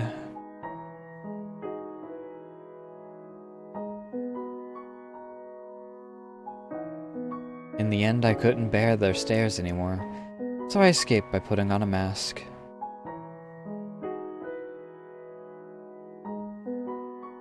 Reimu hasn't noticed those looks yet, but when she grows up, she will, and they'll hurt her too. And one day, even Reimu will even eventually think of me as...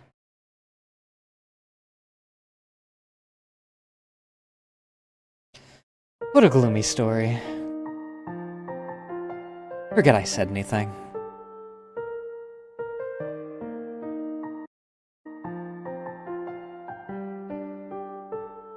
You know...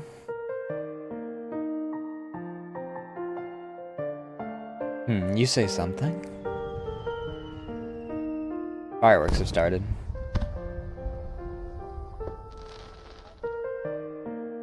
Oh, it started, look.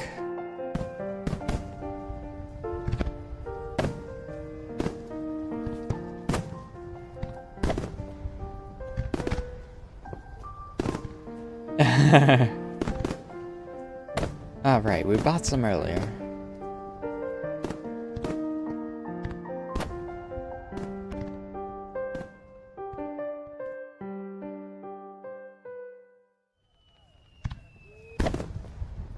You know... What is it? Yelling out of the blue like that. Reimu! Reimu would never hate you. She's not that kind of child. I mean, yeah. She had every reason to not like Rumia, but she, you know, showed the compassion that later would wind up leading to her being less appreciated among the humans, but...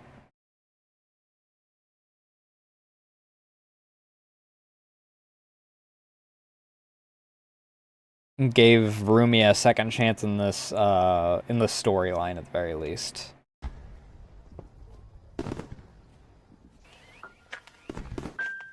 I don't have any basis for saying that, but I know it. I don't think I can understand how everyone else sees you, but...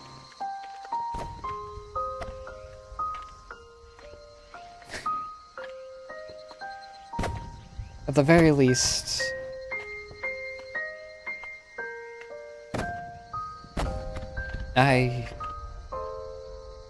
I'm grateful to you. So please, don't say such things.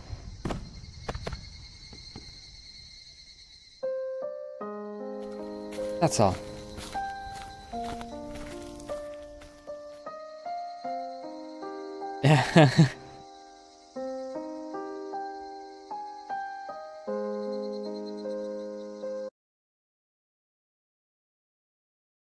Moko Tun went boom.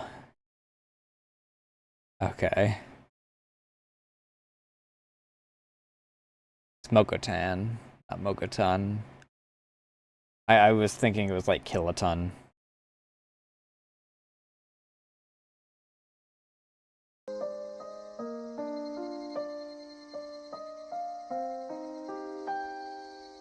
I'm grateful to you. What the heck? Yeah. Hey, Rumia.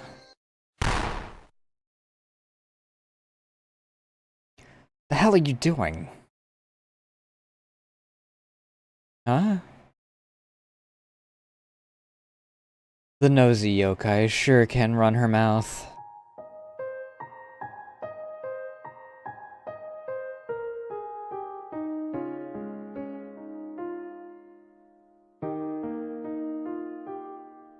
But I guess...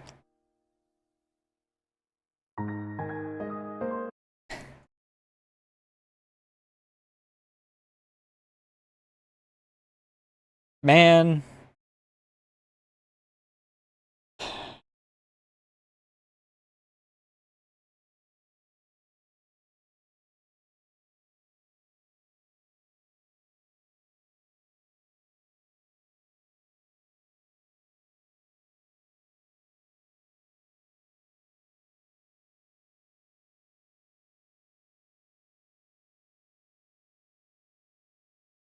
Hold on a minute, there's something important I gotta read here.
Sorry.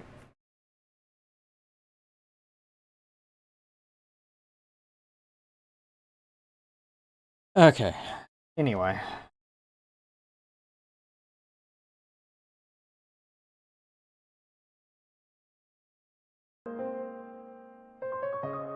Having one yokai like that in Jinsokyo might not be so bad.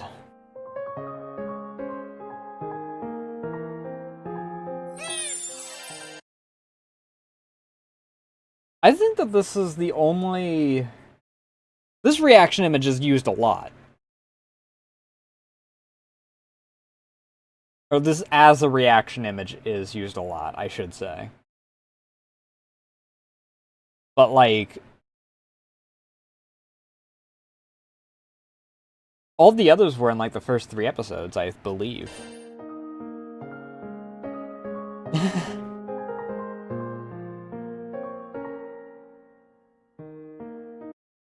Oh, she's so cute!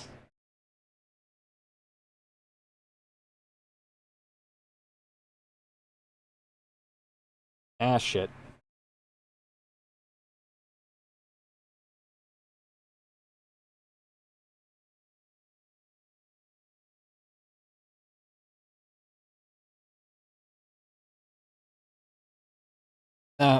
Spider brain.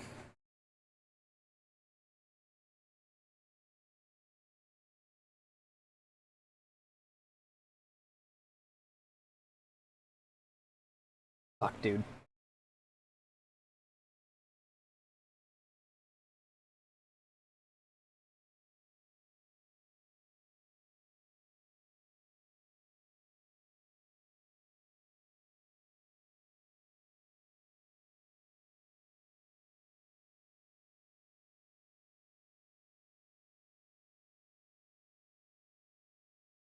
Spider brain connected one thing to another.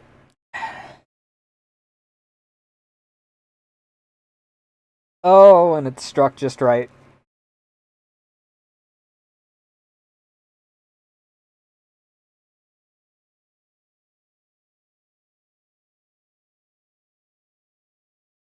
Ugh.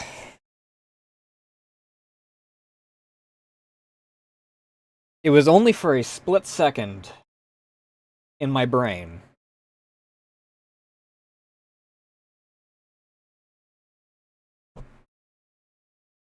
And I think the worst part is that I talk about it relatively frequently, and it doesn't, like, strike me that much.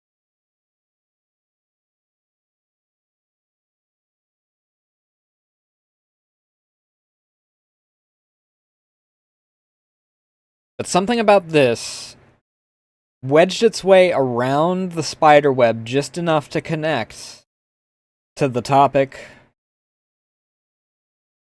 around, I guess, some sort of freaking mental shield I have around it or something like that, in order to not freaking break down any time that I mention it.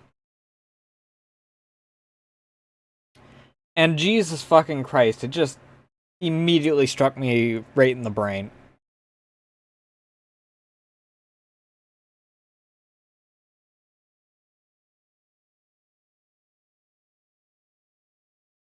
Oh, Jesus fucking Christ.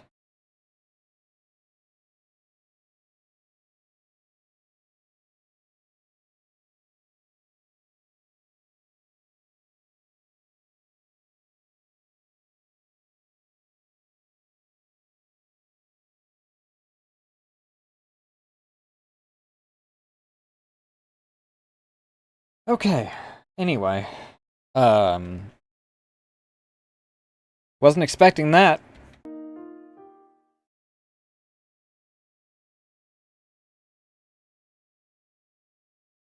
What are you spacing out for?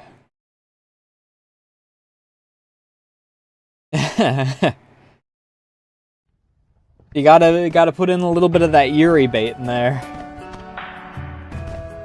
Between Mama Reimu and Rumia. She actually looks very Marissa with her hair down like this. Without the ribbon on the side of her head that...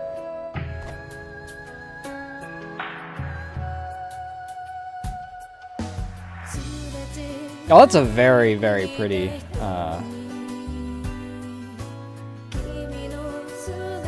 Hina.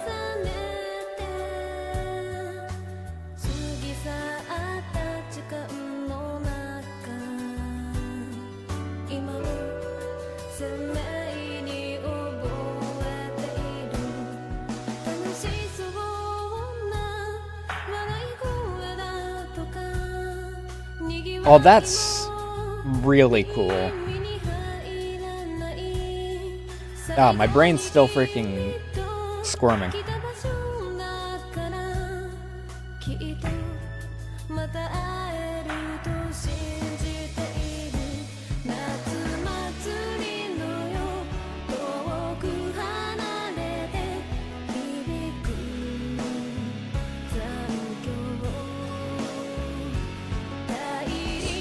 Ugh.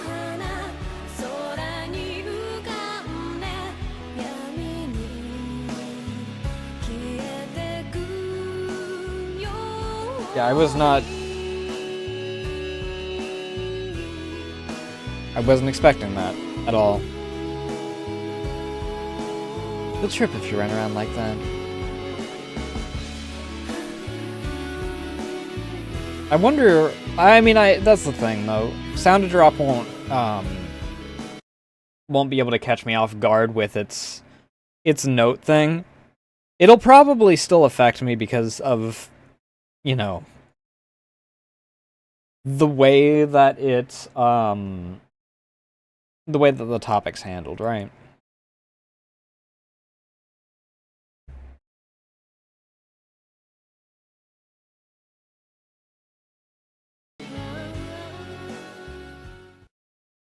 Carefree days like these are probably what they call happiness. I don't know how to feel about the fact that she doesn't really have like a grasp on the concept of happiness.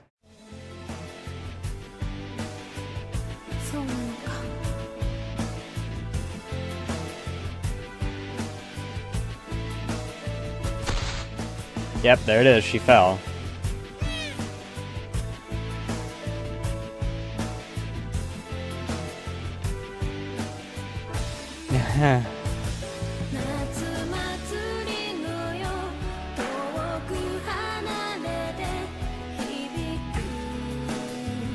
Just a bit of a scratch. We can easily patch this.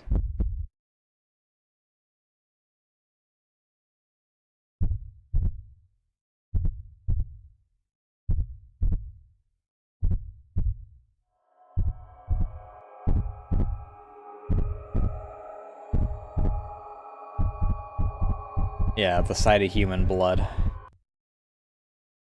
Rumia? What is it? Oh, it's... Sorry, I remembered something I need to do. I have to go.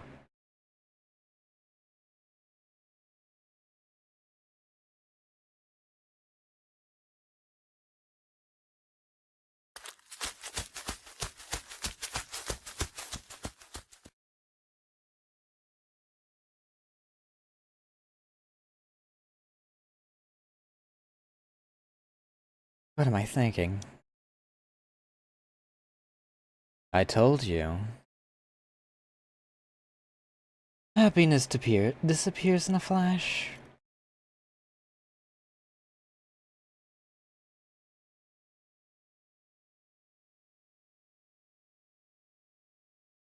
You shouldn't see those two anymore.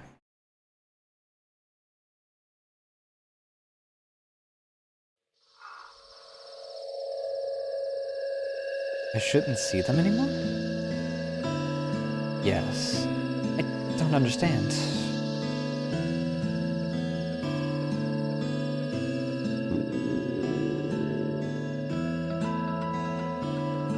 Sounds like you're hungry. Isn't that a bit odd? After all, you just ate plenty of food, didn't you? Come now. I'm sure you've already realized it yourself. What your body really needs.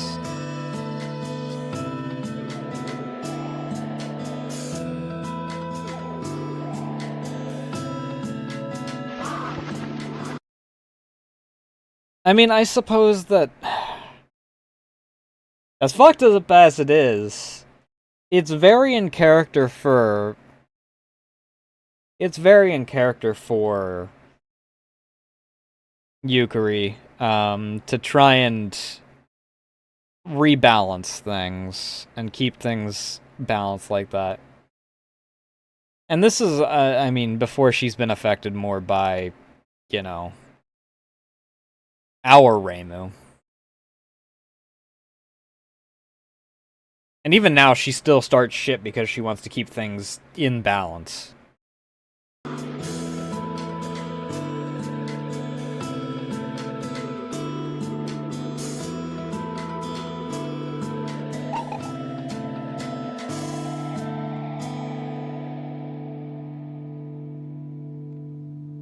That's right.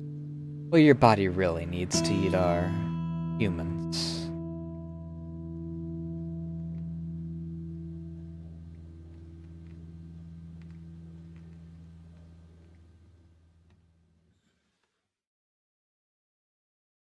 Oh god, the shrieking birds.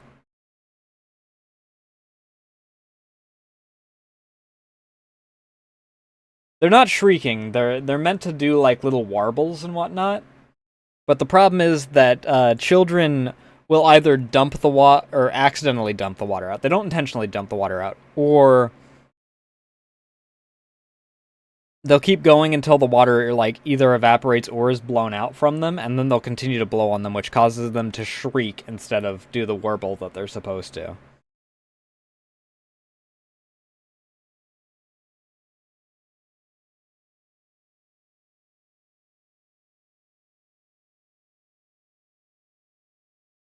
I've only once actually been exposed to the shriek of one of those, but I'm surprised that kids can deal with that.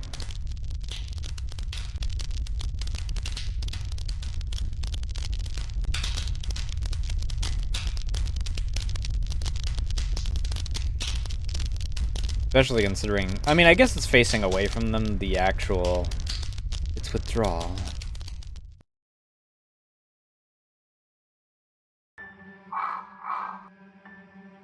Your body needs to consume humans. Doesn't matter how much you eat, you won't get the nourishment you need to live. Other yokai may have been fine, but you're the man-eating yokai. If you keep refusing to eat people, you will die. I warned you back then because you were eating everyone without restraint, but it's fine if you eat humans under certain restrictions. You're already way past your limits. At this rate, you're going to lose control and start eating every human in sight.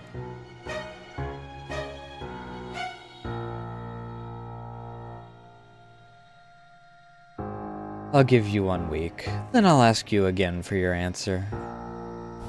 I'll be back in 1 week. If you want to see those two again, then your choice should be clear.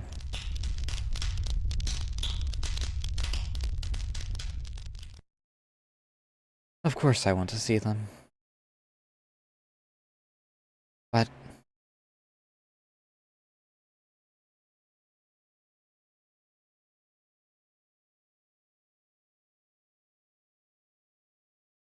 if I return to the old me,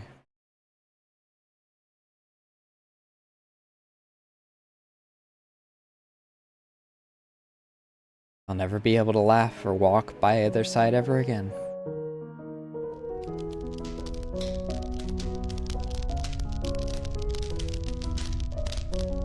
I think that's our first curse. And as a simple damn it, I want to go home.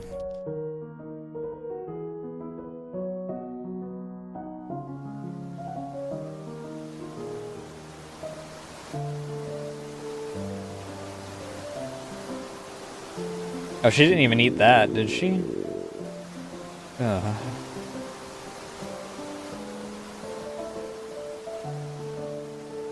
Someone's watching. Oh. Well, Rand's here. Are you sure about this Yukari? She's in a very dangerous state. Is it really alright to just leave her like that? If things turn for the worse, many humans will fall victim to her again. She's probably the only man-eating yokai there is. Well, not quite. More accurately, she lives by eating the darkness of man. She's the yokai of darkness. The pain she's bearing will become worse than death. God is cruel. Any other yokai would not have to suffer like this. We'll wait a little longer, at least until she comes to terms with herself. Just a bit longer.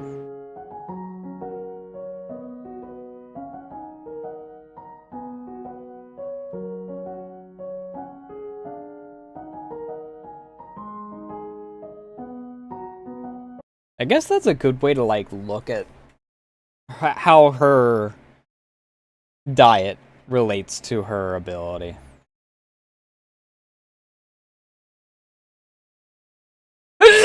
There it is. Waiting for it.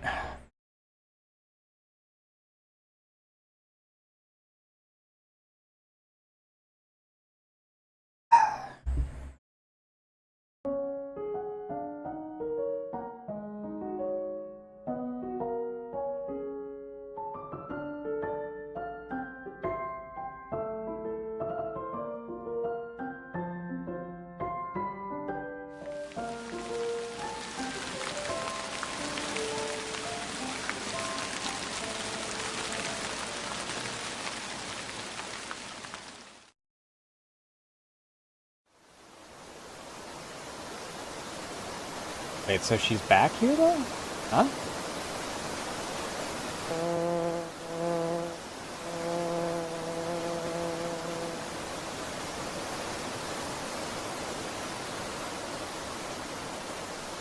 What am I doing?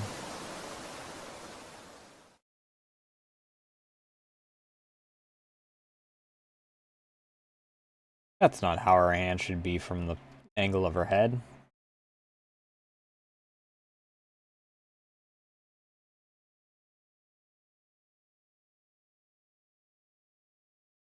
You dumbass!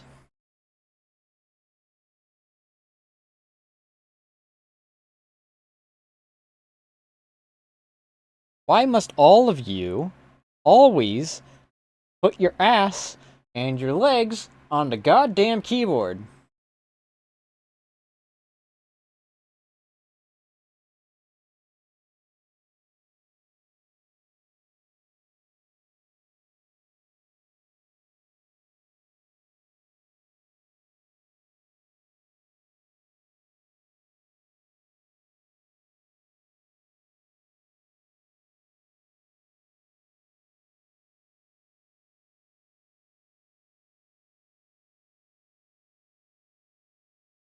Hmm?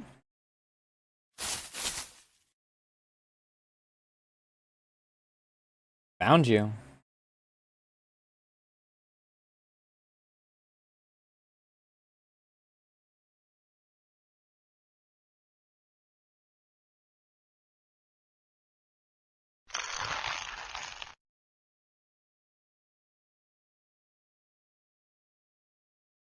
Why? Why did you come?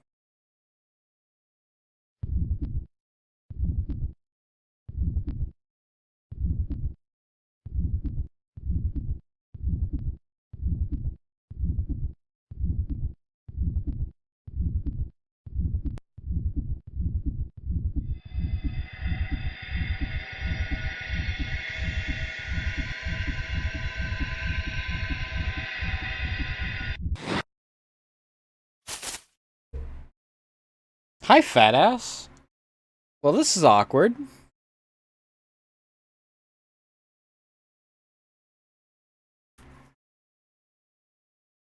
Here, let me move this. You can lay in front of me.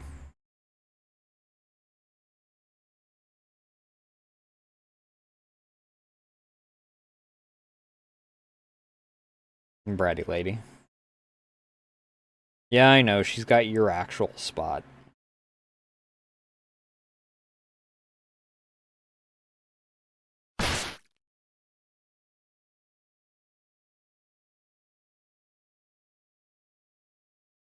Huh?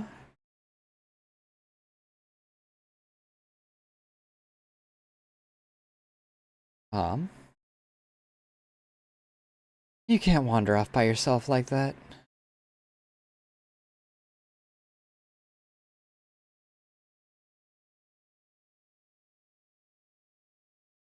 I told you that the yokai forest has lots of scary yokai.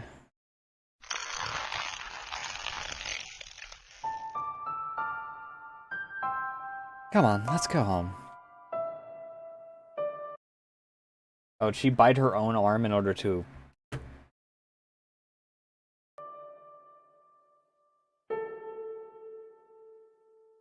resist?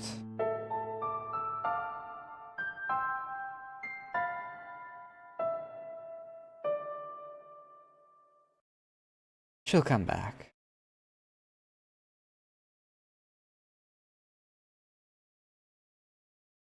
Because you know,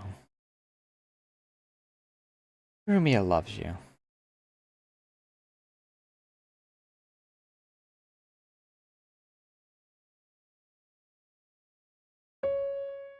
That's why she'll definitely come back.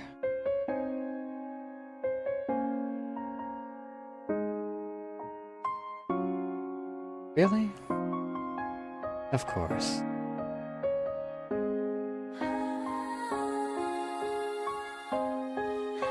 Come on, let's go home and wait for Rumia.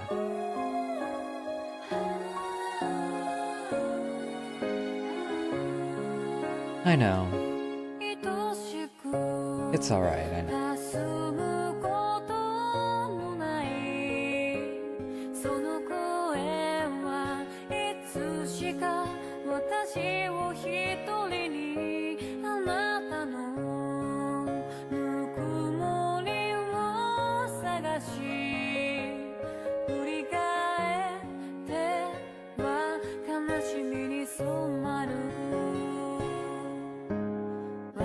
Seeing little Sayane reminds me of the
let me find the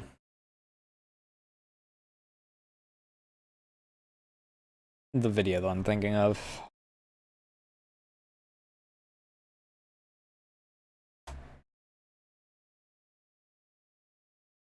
It's not Phantasm.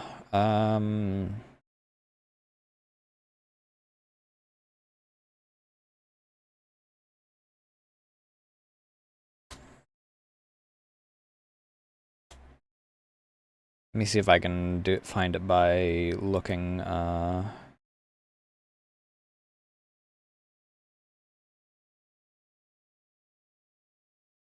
Is this the one? This might be the one.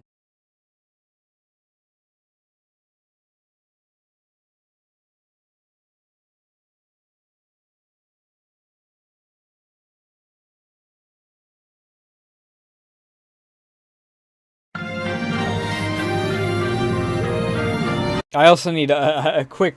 I also need a little. A minor breather before freaking. Also, I didn't realize that that was going to be audible. Window title must match. That's weird.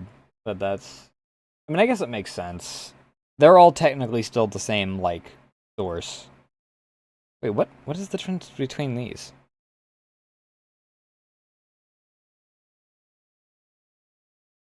No, this isn't it.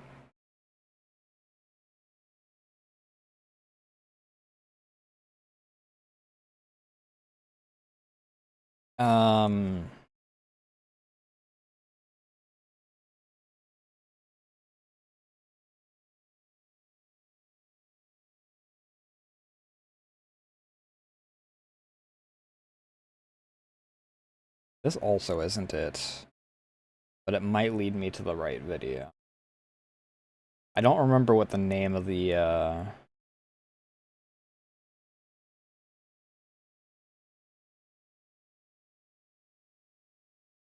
kind of know what I'm looking for, mentally. I think this is the version of it that I... This is not it.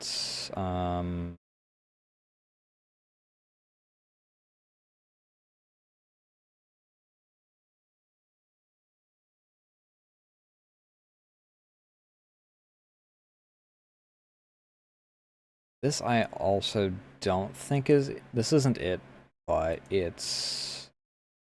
I actually am surprised this remembers when I last viewed this. I'm actually going to keep this one open because I haven't watched this ending bit as recently.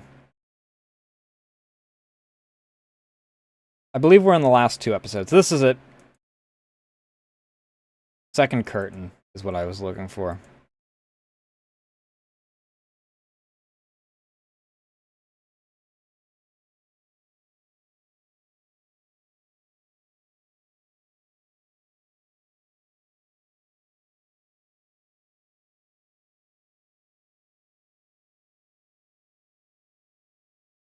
Like I said, I need a little buffer before we freaking go into the final stretch.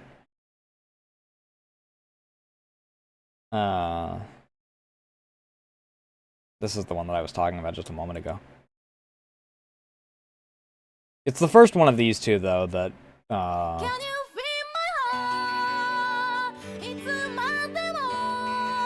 also, for those that have been around a long time, you might be freaking getting flashbacks. I used to have this as my starting soon opening.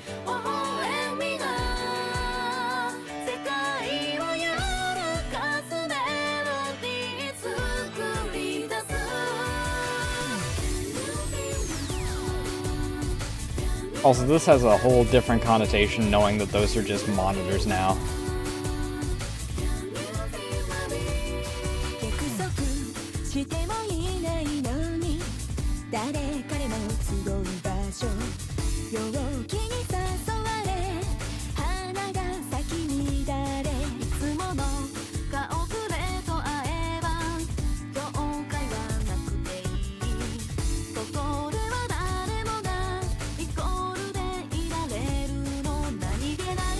That. Also, it's weird that Seine's so small for this, considering, Also, shout out to the, Trigun reference.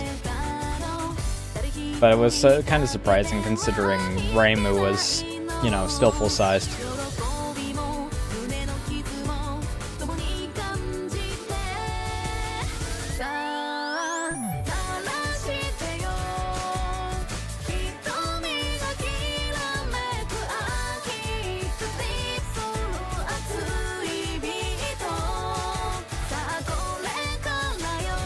That's technically Reimu's mom, I guess, then, so, rather than Reimu herself. Also, Yukari was extremely fucking young when she freaking actually did that.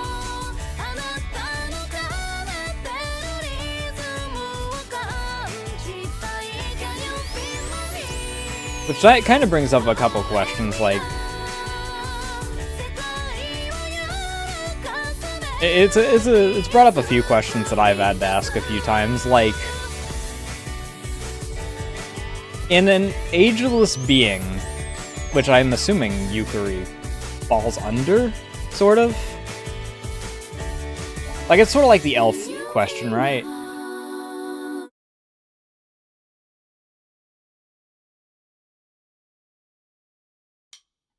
I also don't need to go any further than that. It's sort of like the elf question. In a being that can live 1,000+ years, at what age are they, like, logically mature enough to be able to start making massive decisions?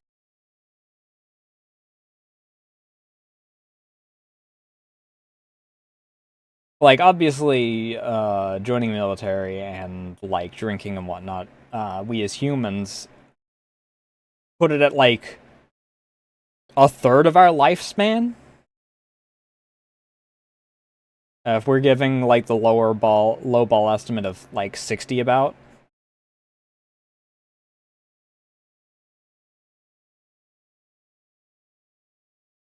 But, like, I don't know exactly what age freaking you would do that for, like, an elf, or, like, Yukari, who is, I think, also, like, hundreds to maybe hundreds of years old at least.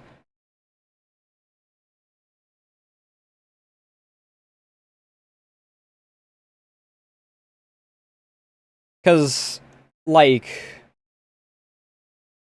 I don't know, the age of, like, 18 for us is quote-unquote adulthood. Brain doesn't, like, fully develop until, like, 24 or something like that.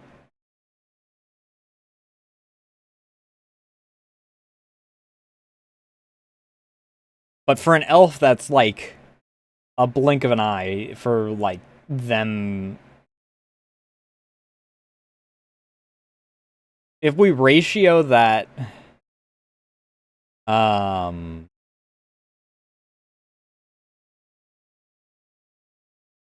let's see here. 1,000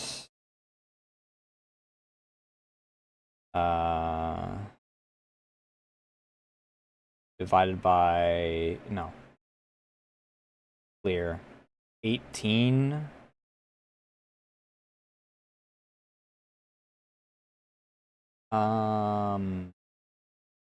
18 divided by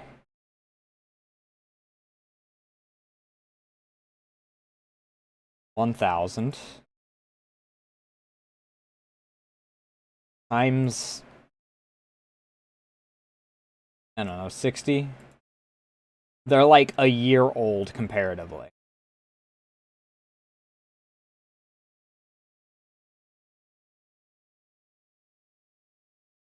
Obviously, they aren't going to freaking mature at that, like, metabolic rate according to most freaking magic logic. They freaking reach adventuring age at about, like, 20 or something like that.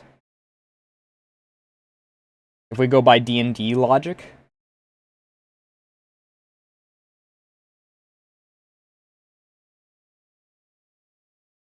Which I assume is, like, an age enough to freaking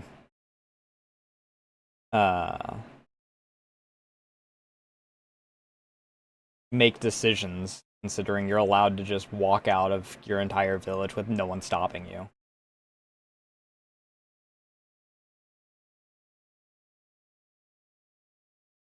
But, like, in an age ratio kind of sense, it's like us having a child that can barely even fully crawl on its own, handing it a rifle, a freaking backpack, and telling it to go out into the world.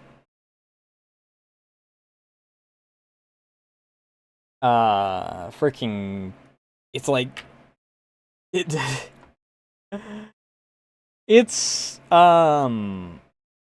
kinda goofy.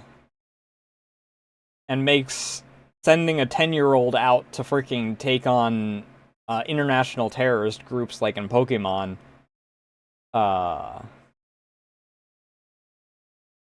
seem reasonable by comparison. Either way, we've only got about 9 minutes, and the last 2 episodes of this are...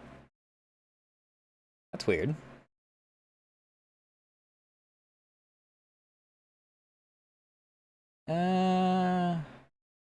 That is weird. What? No, I guess that's right.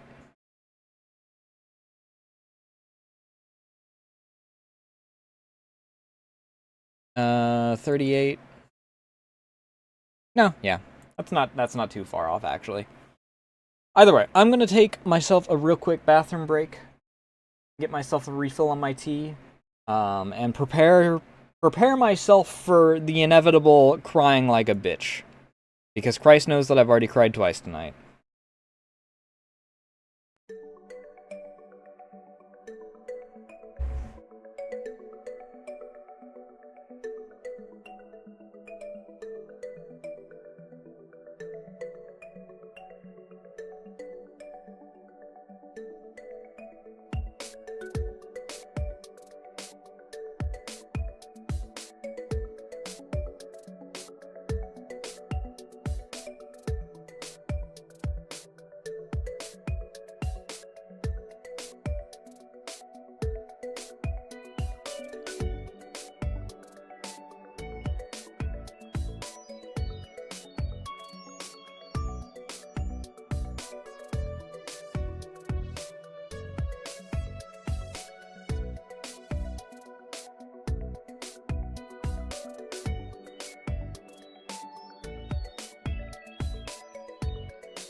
Alright.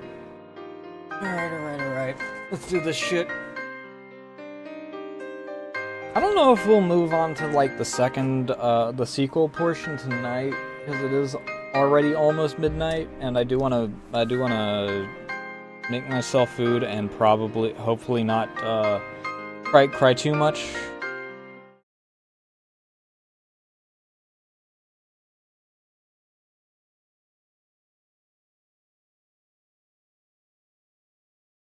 One moment, I have received a message.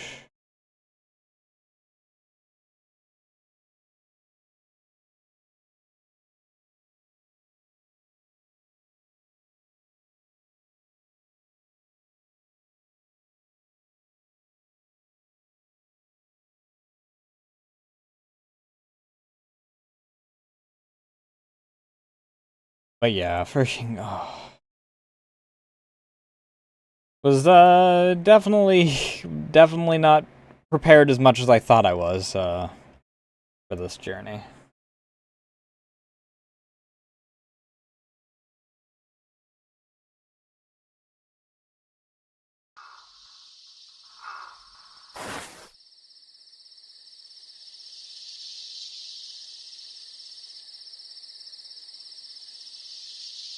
Did you find an answer?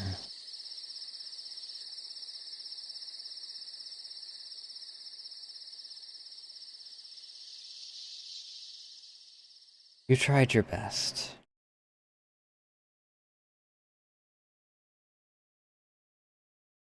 I want to eat humans. I want to know how that changes between now and...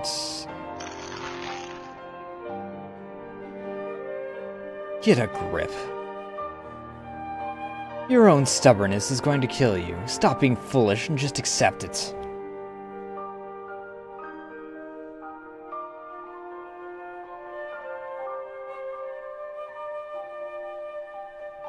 Going home.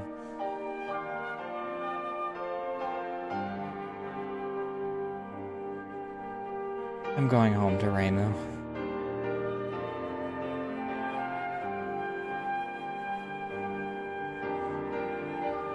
I'll go home.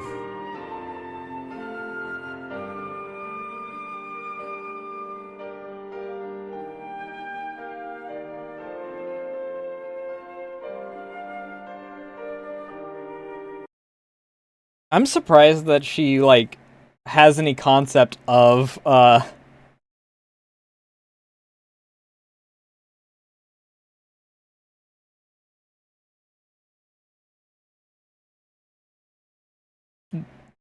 Mama Reimu drinking without the mask on? Considering the fact that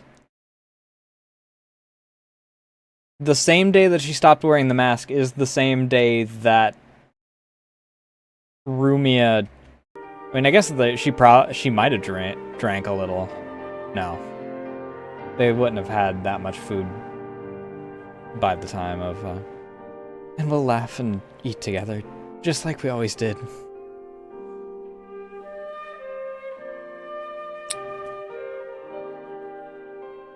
It's useless, Yukari.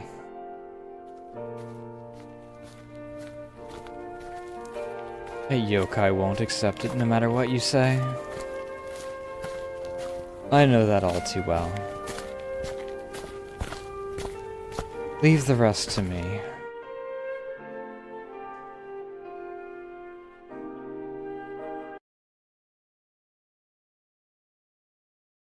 What the fuck?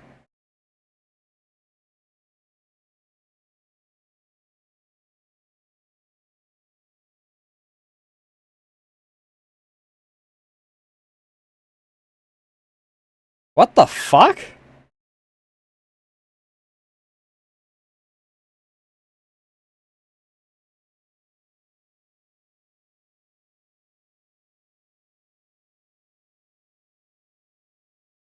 Was it like a plan from the start in order to, like, separate her from Reimu then? Also, why is there modern Rumia here? Is she like just a plant or something? What? I guess that if it was a full new Rumia, it would make sense as to why she... It does kind of account for the, you know, interaction in EOSD.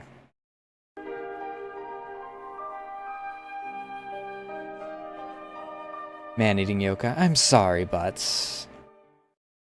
You have to die now. Oh, we were in to be continued for that anyway. Whoops! Oh well. I have to die. What are you talking about? Stop with the weird jokes.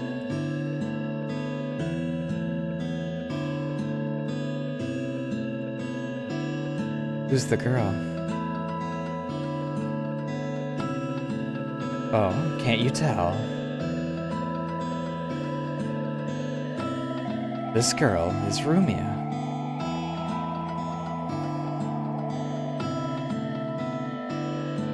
The way things are going, you'll definitely die.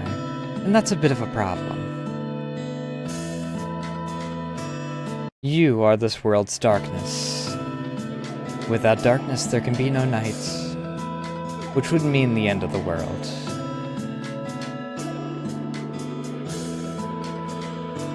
So I made a replacement. A complete one, who won't bother thinking about unnecessary things. Do you understand what this means? You are no longer needed.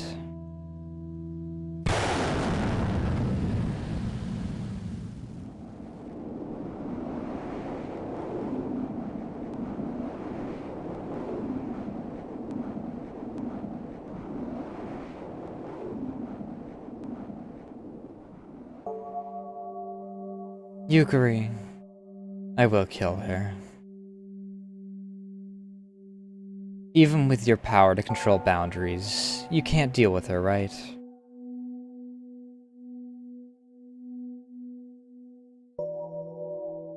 Something that is null, has no boundaries for you to manipulate.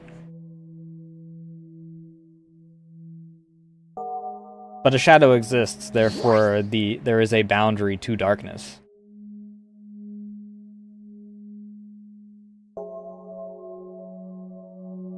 You. No. Never mind. Don't push yourself too far.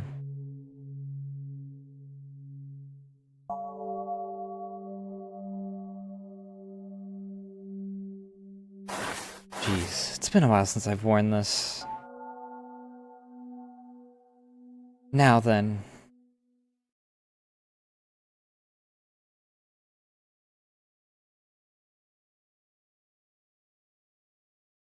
Today was fun, wasn't it?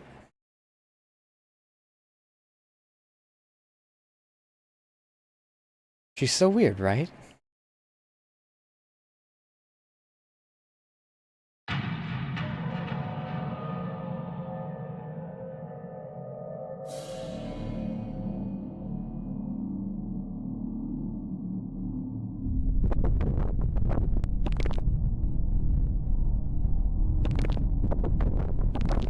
Days like these are probably what they call happiness.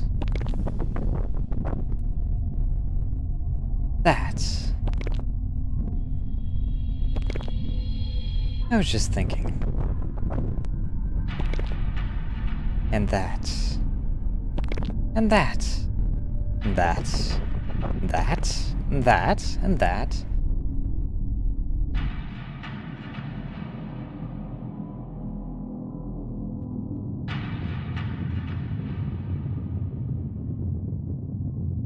Menacing. All of it was a lie. You were playing me the whole time.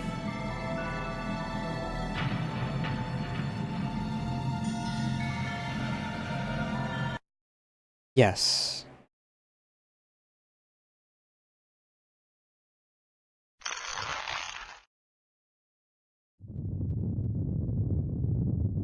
I'll kill you.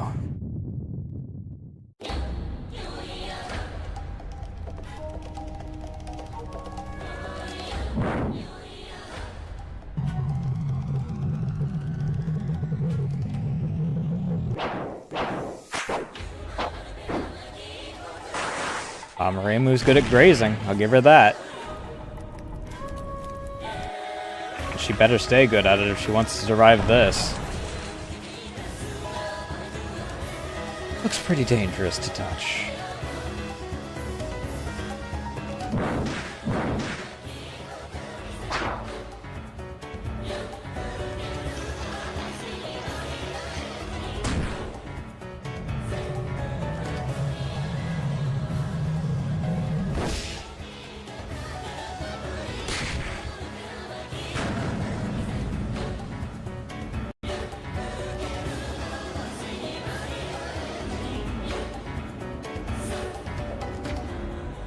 How does it feel?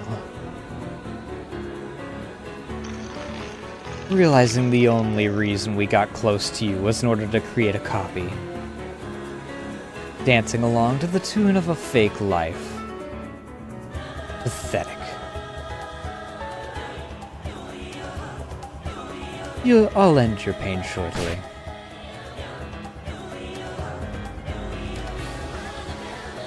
Yeah, you should have figured that was gonna happen. Hey, you are right. The darkness is pretty dangerous.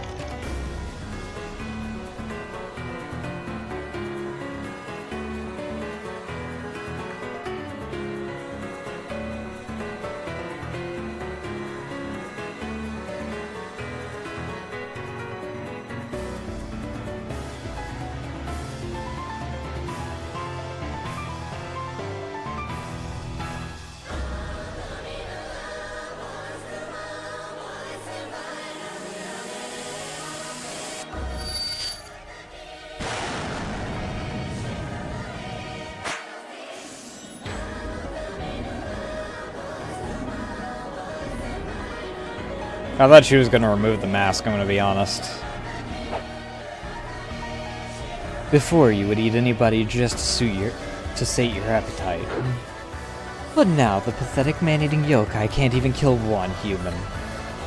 Okay, to be fair, you are the Hakure Maiden.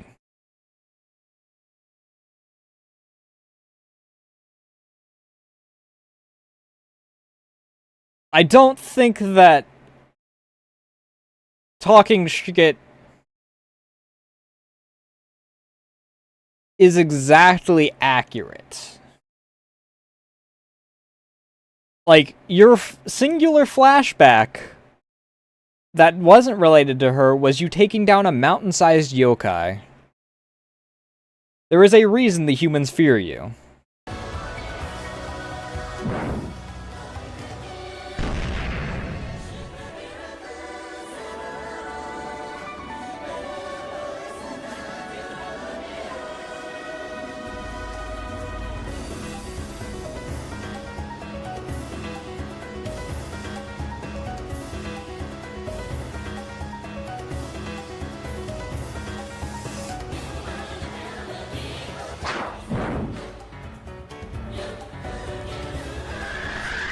I'm genuinely surprised that she freaking...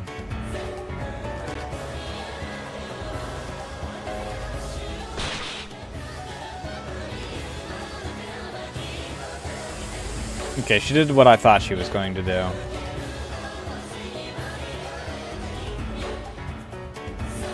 You cannot kill me.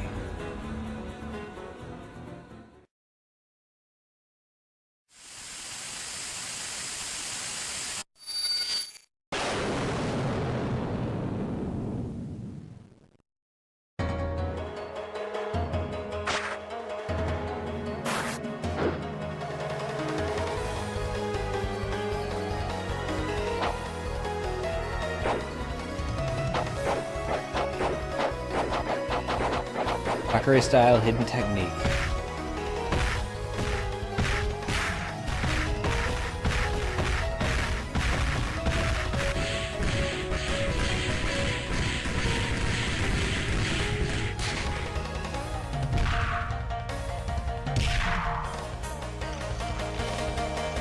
I don't know if fisticuffs with a yokai is exactly going to end anything. Dream Seal.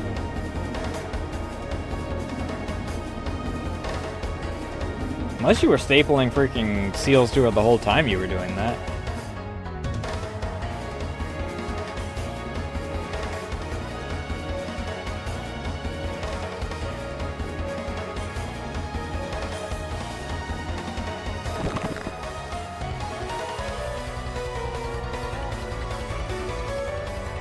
Yep.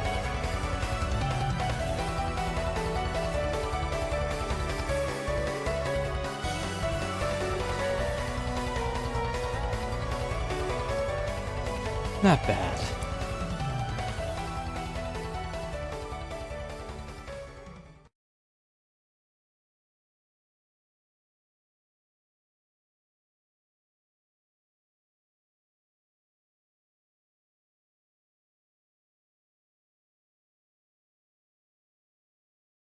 In the end, I can't do it.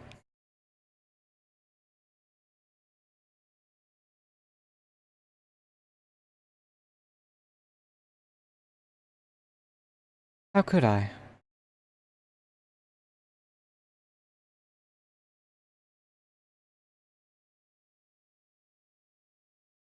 Maybe it really all was a lie.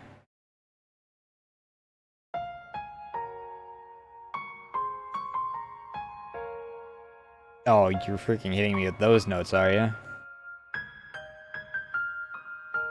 Maybe it was. Just a fake life the whole time.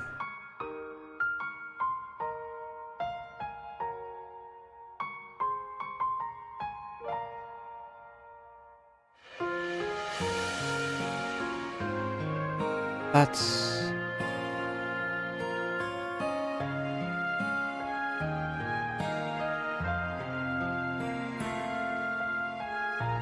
even so,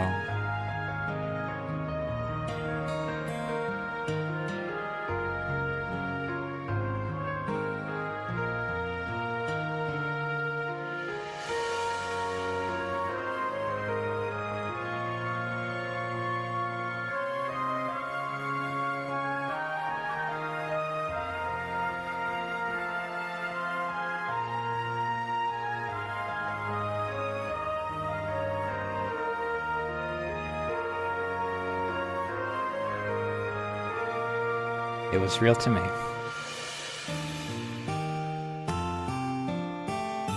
It was real happiness.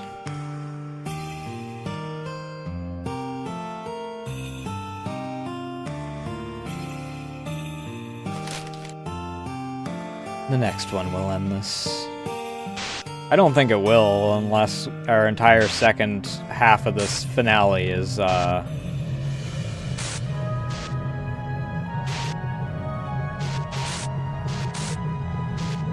you trying to figure out how to explain to reimu what happened. Ultimate hidden technique. Alright, freaking pulling out both the hidden techniques. Ew. Feels as if this might be some sort of heresy. Dream Genesis.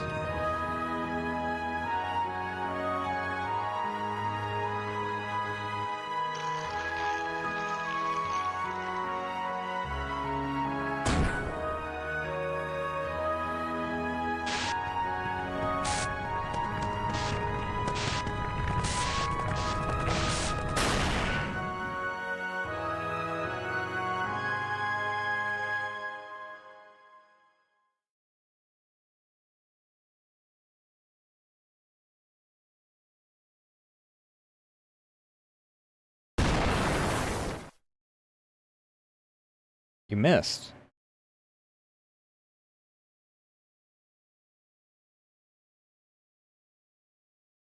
How did you miss? You just had to go straight forward, in a straight line.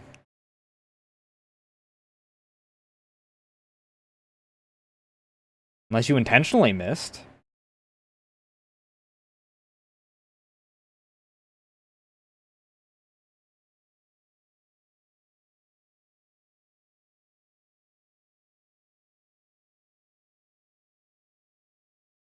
Ah.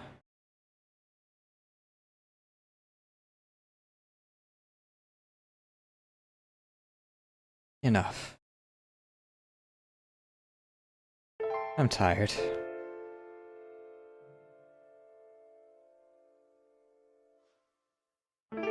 Even if it was a fake life, I was happy.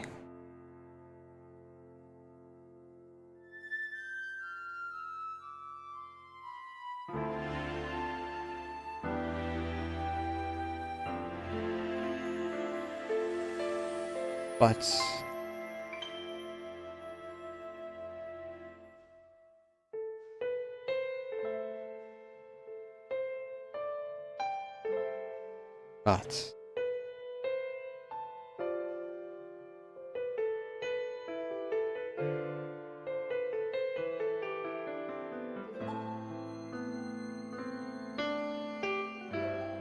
in the end, I was alone after all. Not entirely.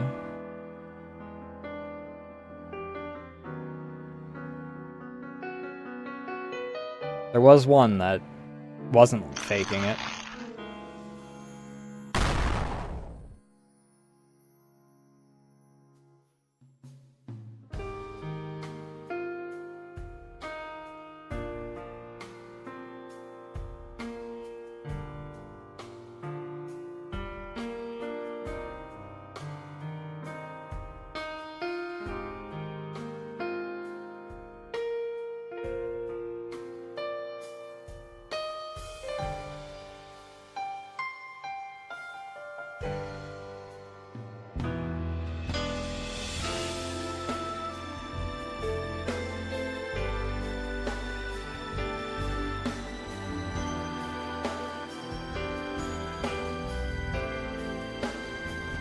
Both of them are going to die in this fight, aren't they?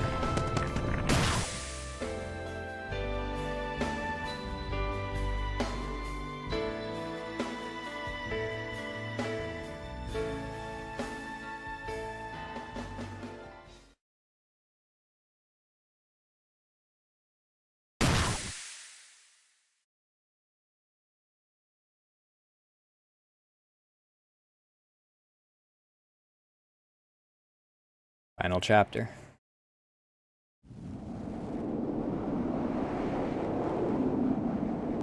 Well, the night ended, so assumedly Rumi at the very least is dead.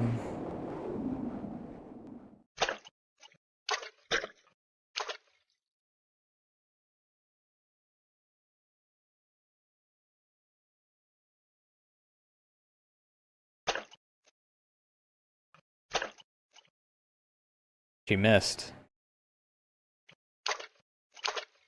Again.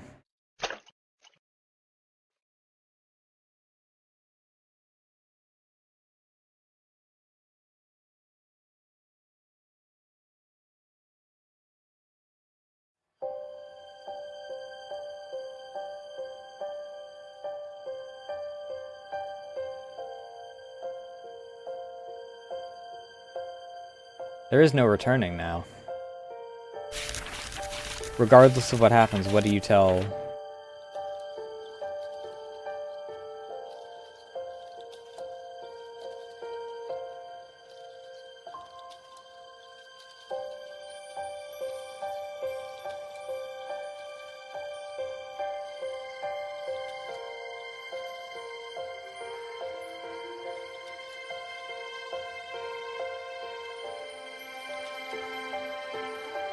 Who are you crying to? Jinsokyo.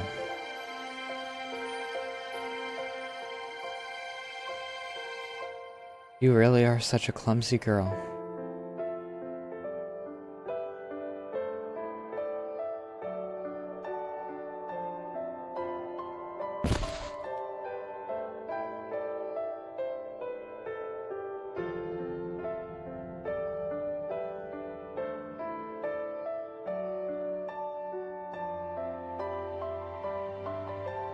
This is fine.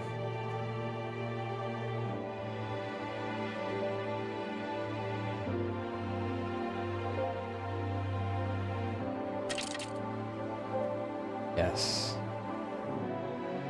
This is fine.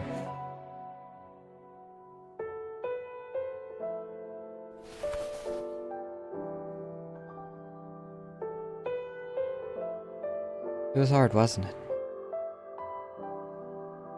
You were so lonely, weren't you? You did so well on your own.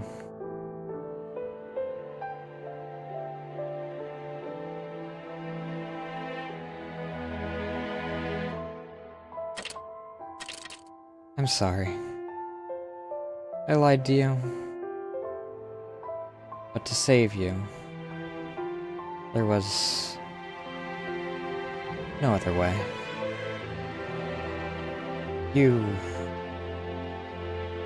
can't die. Yet. You finally found it, didn't you? What you'd always been looking for. At last, you finally found happiness. So, from now on, never ever let go of it.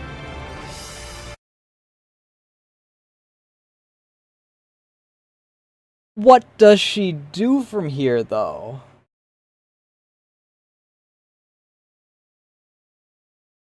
I mean, like, she's scarred from now on, firstly, but, like, maybe there's some explanation that goes on, but, like, how does she look into Reimu's eyes after freaking turning half of her mother's insides into outsides?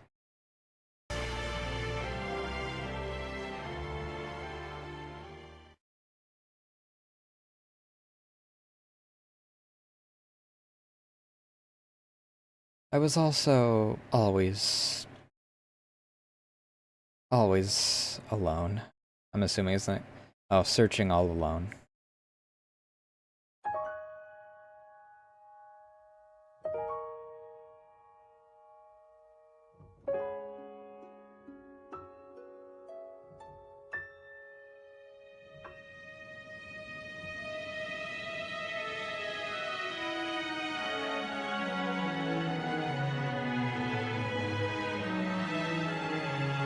Or Reimu.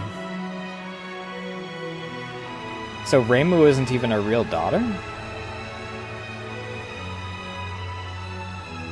And you... meeting you both.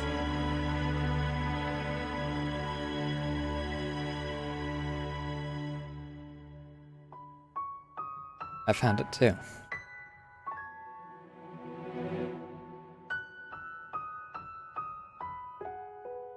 What I really wanted.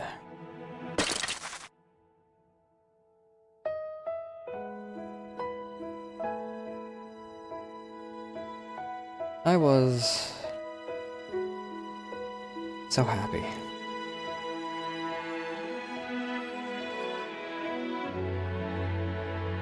You and Reimu have already given me more than enough happiness.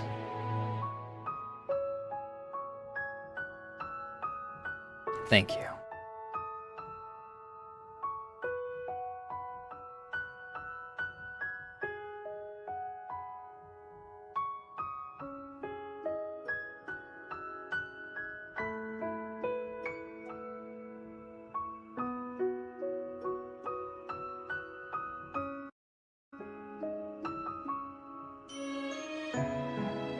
So now it's your turn to be happy.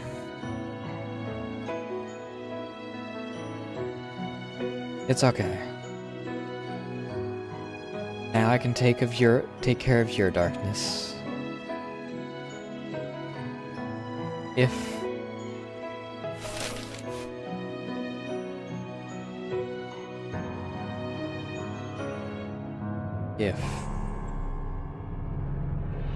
I can ask.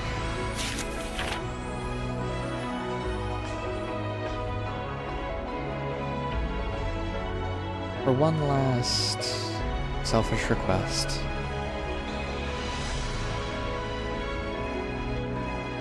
Please take care of reimu.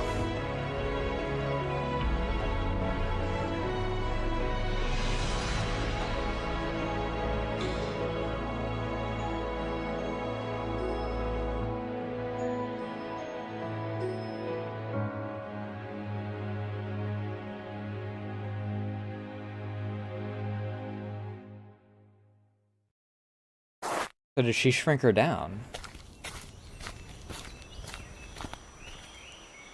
I mean, I guess that a third of the size would mean a third of the hunger, probably. How do you feel?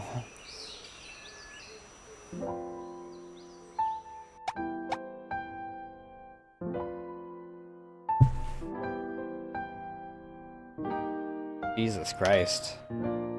Did she also erase her memory then? I don't feel as if she would, like, be capable of eating her if she, like, had that connection.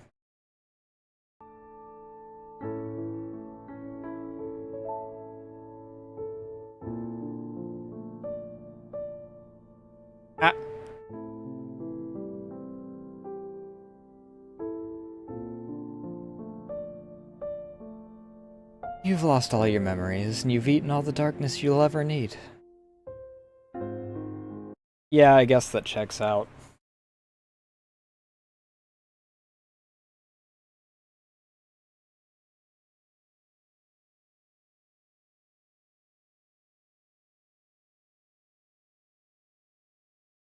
With how she had spoken for portions of that. And I mean, like...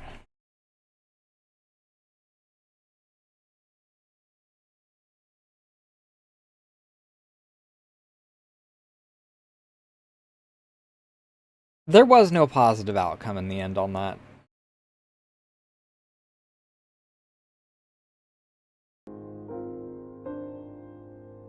You've been completely reborn. Genesis indeed.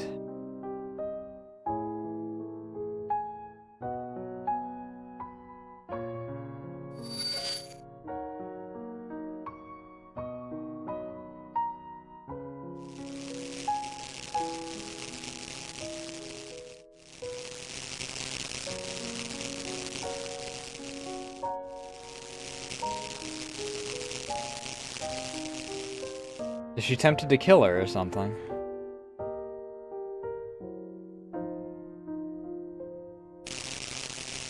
I mean, what are you going to do? Your girlfriend already freaking sacrificed her life to her. You're not going to bring her back just by murdering what she sacrificed herself for. Be happy. Now there can be no chains left to bind you.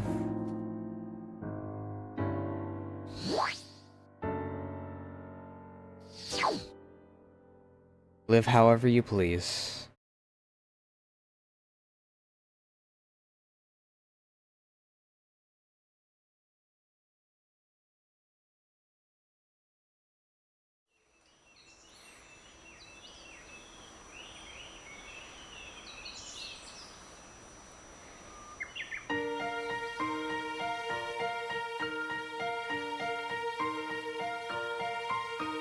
Okay.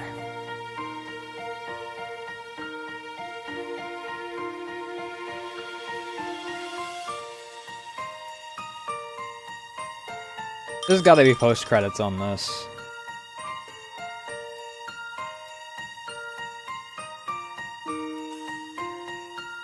I'm guessing that Mama Reimu sent Reimu to Renasuke.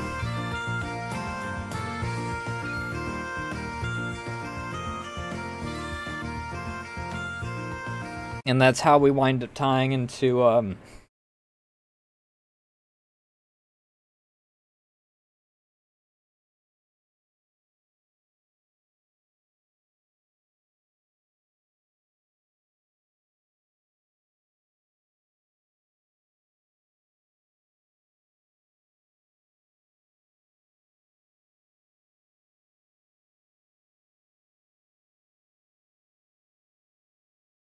adopt a father Renosuke headcanon.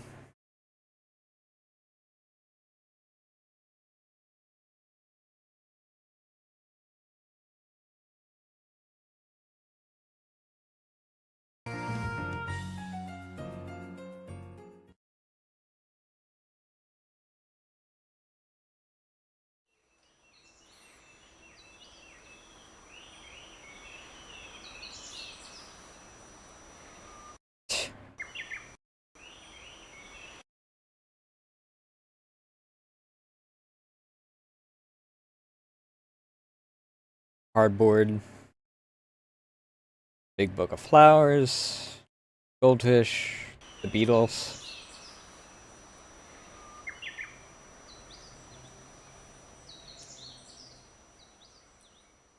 Oh, and the party horn.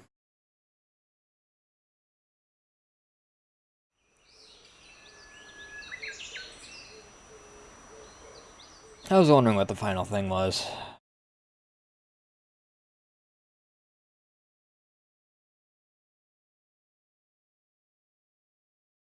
Just when I thought you'd looked everywhere, I find you here. Or when I thought I'd looked everywhere.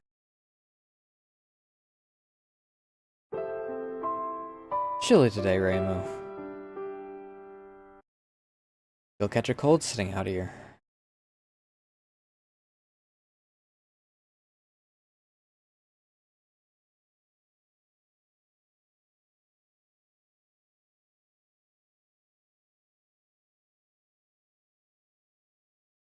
I don't know who she's gonna ask for.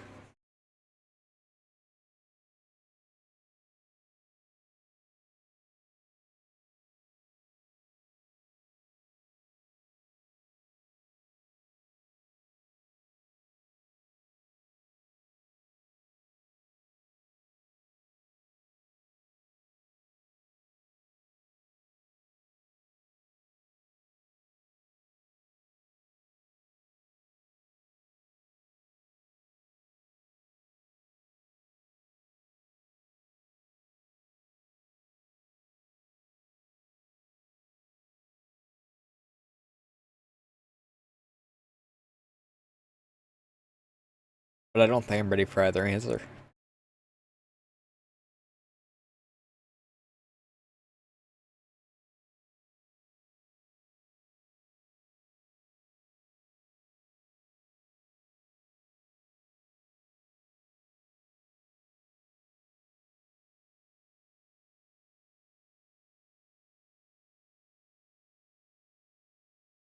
One moment.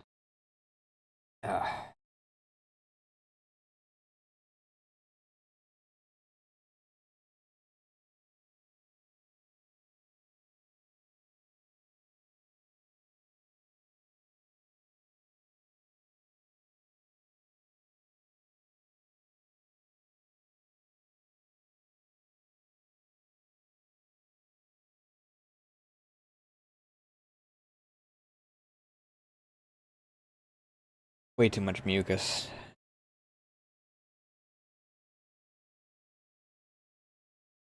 Alright. What's the answer? Oh, right.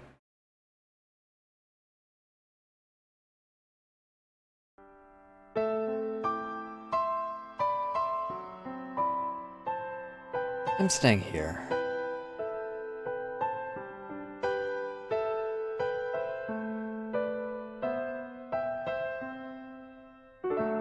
How about eating breakfast together then?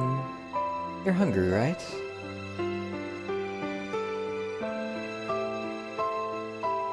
Don't wanna.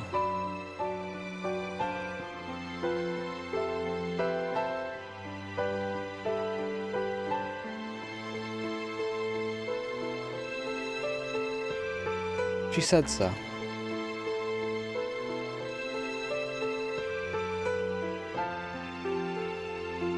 Mom said so. Rumi's gonna come back. Because he loves me. That's why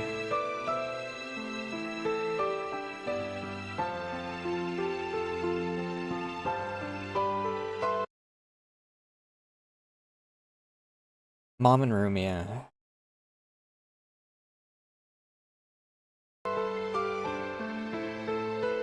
gonna come back.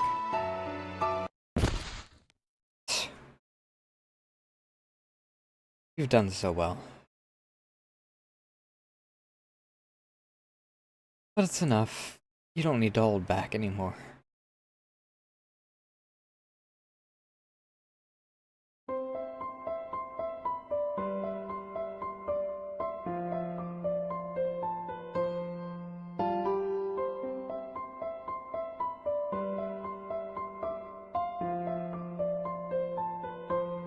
You're the last one. The reality of this is still too harsh for you. The only thing I can do is alter your memories for you.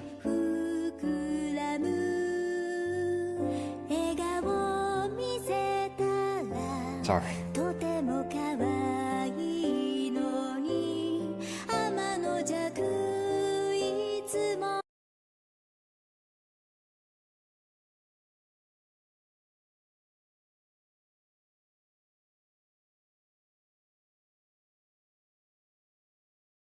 So in the end, Yukari is the only one that really has to live with it. I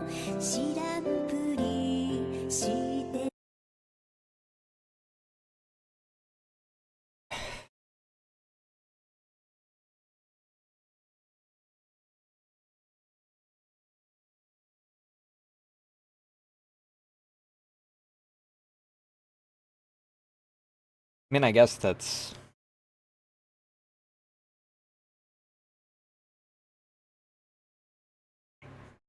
kinda how it is. Always.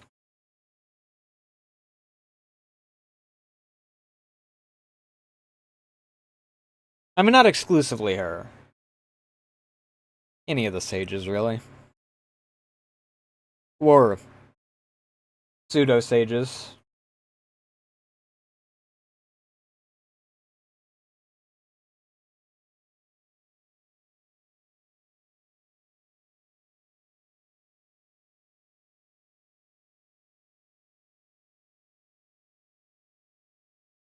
Gotta make sure that everything stays in its proper order, and then, the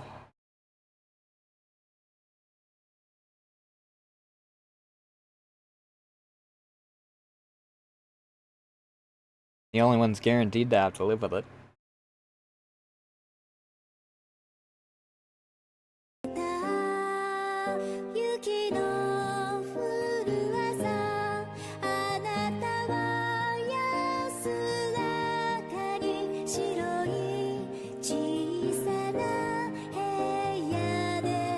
I know that artist.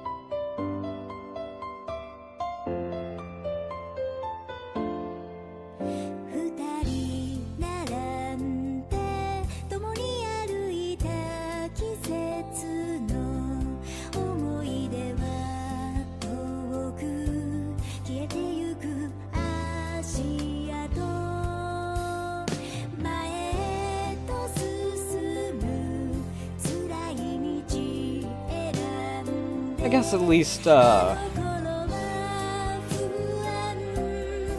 even if it's Rumi, it doesn't really have to Doesn't really have her memories back. Or she doesn't have her memories at all anymore.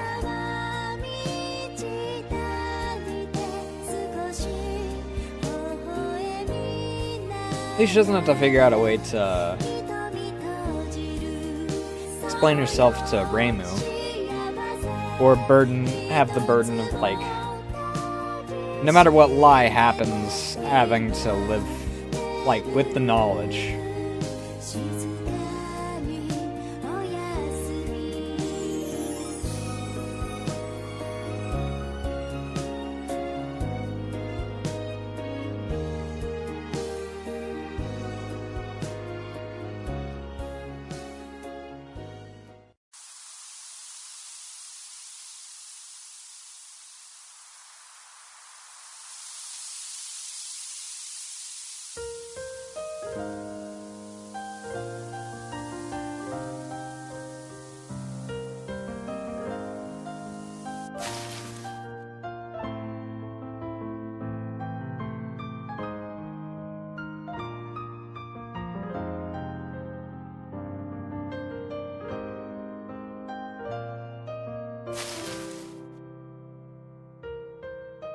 And she was requested to keep an eye on her.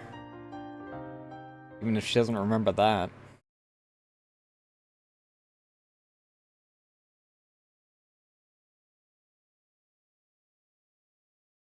Who are you?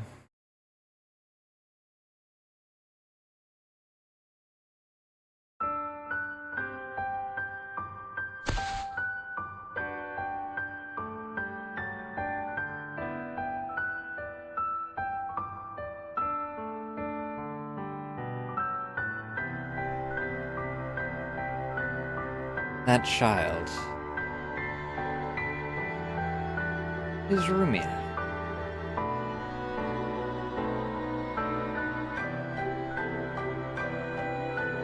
Rumia?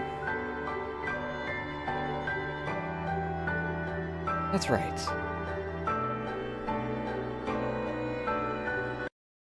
She's a yokai, but she's soft-hearted.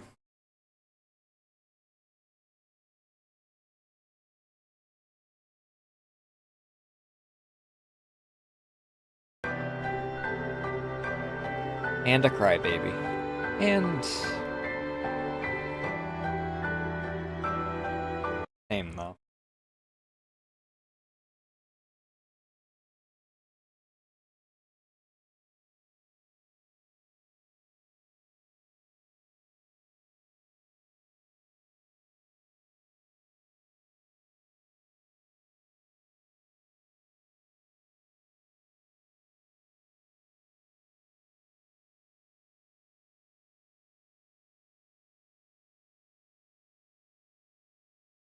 I keep forgetting that when I freaking,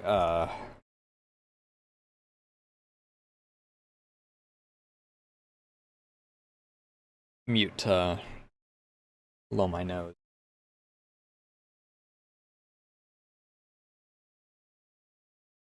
That I'm tabbed over there, obviously.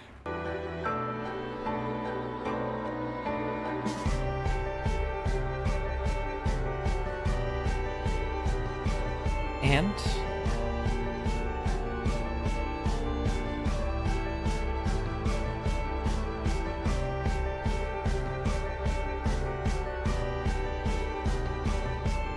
he's a precious friend.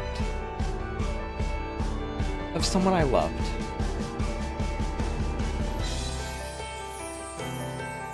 Isn't that right? Clumsy Miko.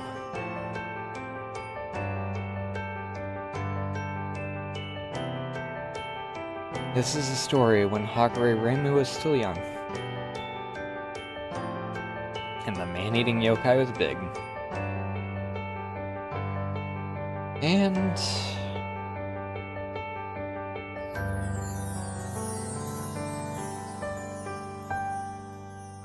the story of a forgotten Miko. That I really wish that this wasn't covering over. Wasn't covering over. But you can't get rid of annotations anymore.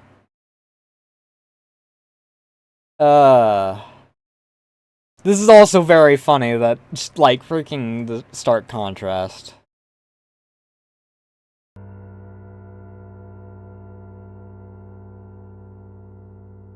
Thanks for watching.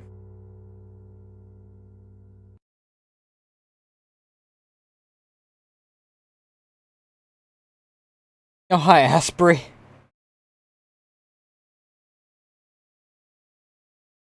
Exploring the origin of Toho memes.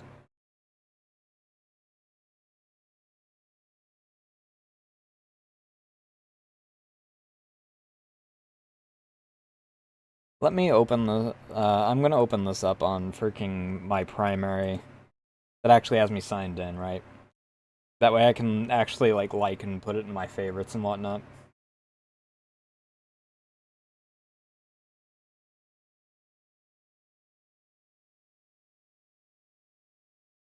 Jesus fucking Christ, dude.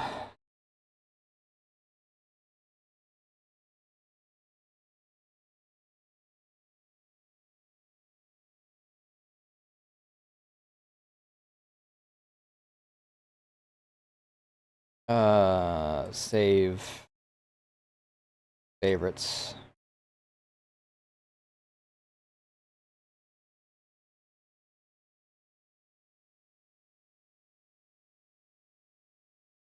I'm going to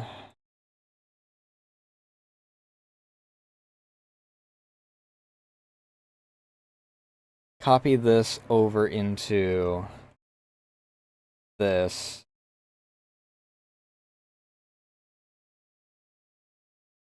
Because this is the only Jinso Chronicle video I technically haven't watched on this account.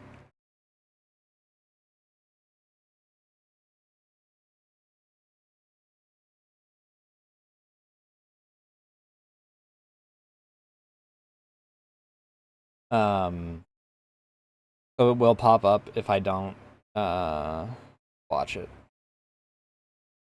So let me I don't need browser audio, I need hip.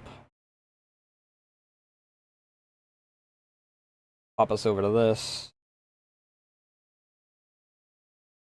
And we'll watch through this, For newcomers to the official Toho Project games, Embodiment of Scarlet Devil is the one that people usually start with. It is... And unlike, here's the thing, I freaking wound up skipping over this, in the actual edited version of us going in the Toho Deep Dive. Which also means that the opening for freaking, that video makes zero sense to anyone that wasn't there for the fucking stream. Either way, let's... the very first game following the soft reboot of the series for the Windows platform. Being easily the most iconic game in the series, the characters introduced in it have received the lion's share of the spotlight over the years, both in canon and fan content. Naturally, we know a lot about the members of its cast compared to the games that have... let me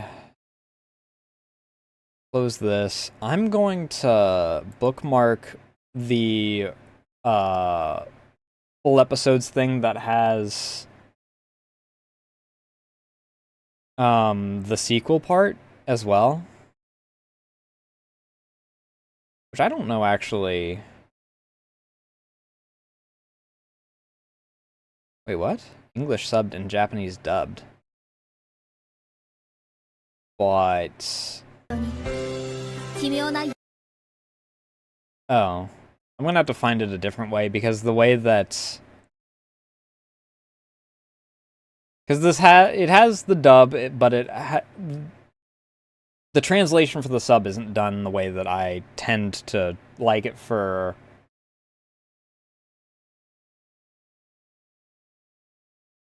It doesn't have it in the speech bubbles. It has the standard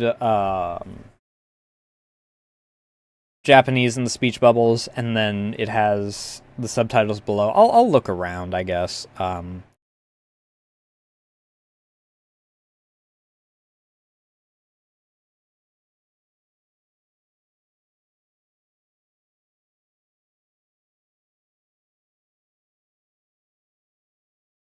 But let's watch through this.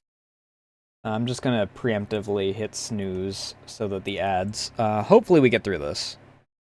I'm gonna try not to pause years since its release. too much. And then there's Rumia. Rumia is the very first character that the player will come across in Touhou 6, and yet, aside from a couple of articles or guest appearances, we don't ever really see her again. She's simply one of the many characters. I turn up the volume.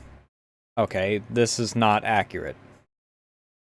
We aren't given a lot of information on. Really, what is there to know? Consider Touhou to be a giant canvas, and Zun its painter. And yet, many times as each element he paints, or character he writes, nears completion, he stops and starts to draw something else completely elsewhere. This is how he writes characters. He may return to give them more details later, or he may not. A lot of people get understandably frustrated at this approach. While a lot of characters he writes are static and require no character arc, some are written with unanswered questions or conflicts.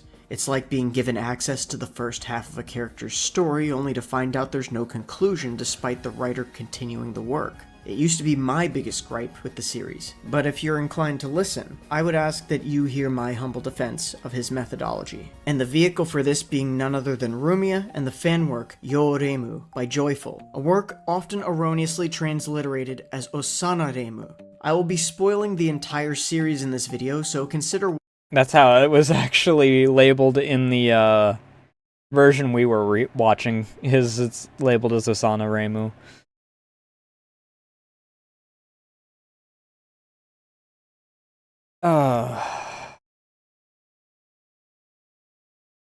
Watching it if you haven't already. Many Touhou fan works assume at least a surface-level understanding of the series. However, Yo Reimu does something interesting. It can be watched and understood well enough by a complete newcomer. However, fans with a deeper understanding of the canon will receive a comparatively richer experience and appreciation for how it presents its story. So again, what do we know about... I'm kind of in the middle there on that. I don't know, like, every little thing about Touhou, but I know, I know my fair share. Also, we can delete this bookmark.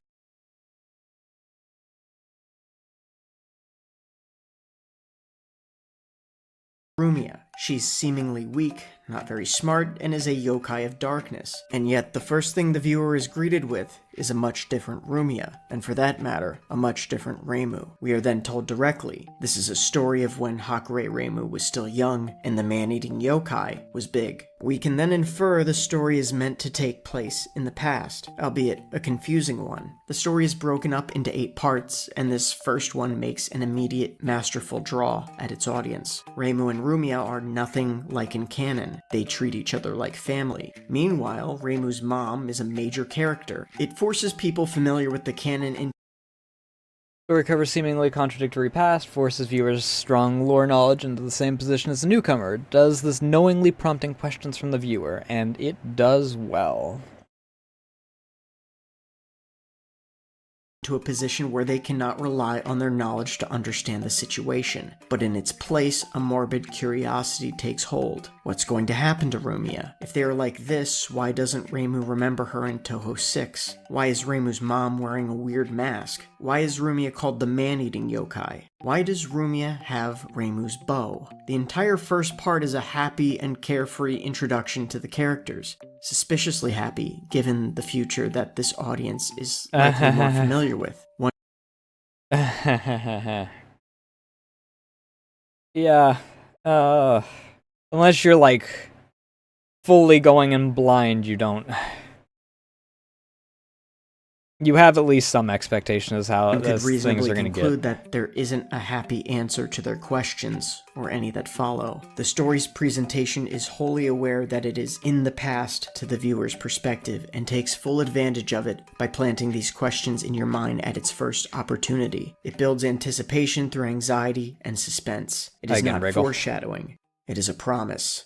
We are then introduced to little Marissa. Contrary to the one we are familiar with in canon, she is extremely timid and cries easily. Meanwhile, Reimu is overwhelmingly friendly and outgoing. This is fun to see because it implies their personalities inverted as they got older. And in this story, Rumia is shown to be the initial push that forms their iconic friendship. we are shown just how deeply Rumiya cares for Reimu, only making those initial questions all the more concerning. But then we are given Rumiya's backstory and how she came to live in peace at the shrine with Reimu. She was once an extremely dangerous yokai who overindulged in eating humans, citing an emptiness that could not be sated. Rumiya is quickly defeated by Reimu's mom, and rather than killing her, she is captured and left to sit outside like a kid in timeout. But during her imprisonment, she meets Reimu, and slowly but surely, she is won over by her unconditional kindness. And all of this is orchestrated by Reimu's mom. The flashback ends with Rumiya realizing that she had found something that satisfied her emptiness, a sense of belonging and family. But there is still the lingering worry of what lies ahead, and Yukari arrives just to remind us of this. Happiness is the sort of thing that can slip away in an Yeah. Ain't that the truth?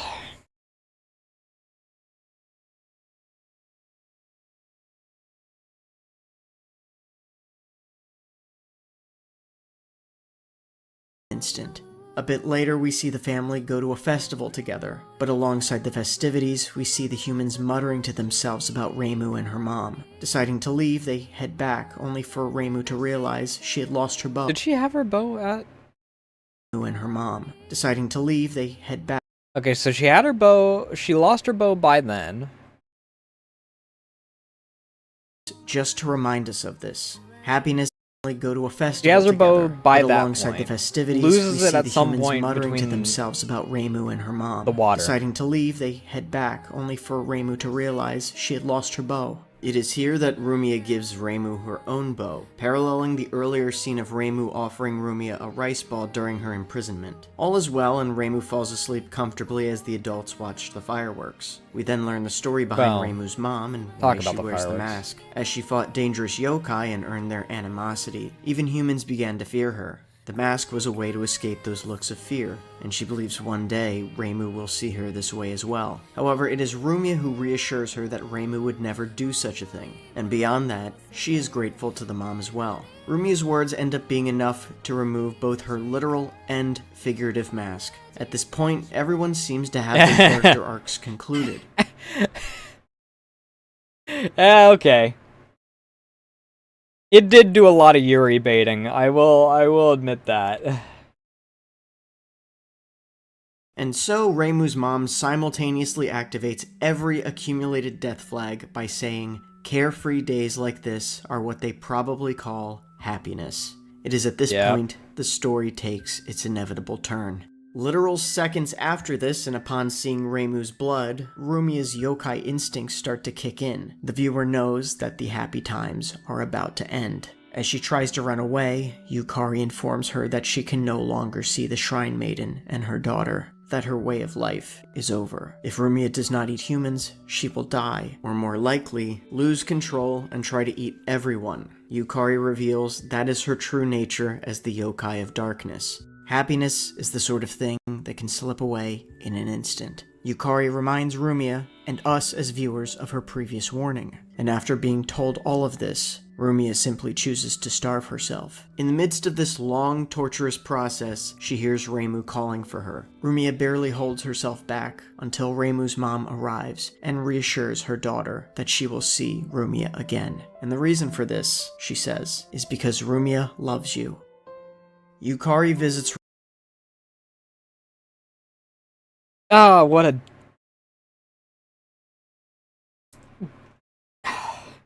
complimentary dick move, is all I can say. It's so fucking mean. This line of action. Those lines followed by, like, the actions that happen afterward is so mean. But I mean that with the highest of compliments. Because it's meant to be mean. It is meant to freaking tug at the emotions on that. Rumia one last time, only for her to once more refuse to eat humans. Before Rumia can leave to go see Reimu, the mom shows up, once more with her mask on. She is hiding herself from Rumia. To the mom's side is a replacement Rumia, because she is the darkness that is necessary for the world to exist. The replacement will not bother with such troublesome thoughts, and so the original must die. Rumia is understandably upset, asking if all of her happiness was a lie, if she was simply being toyed with. Reimu's mom confirms this, and they begin to fight. The mom continuously eggs her on, but despite being toyed and lied to, Rumia cannot bring herself to kill. Even if it was fake, that happiness was real to her. Reimu's mom prepares her ultimate attack. It seems like the end, and then a miss.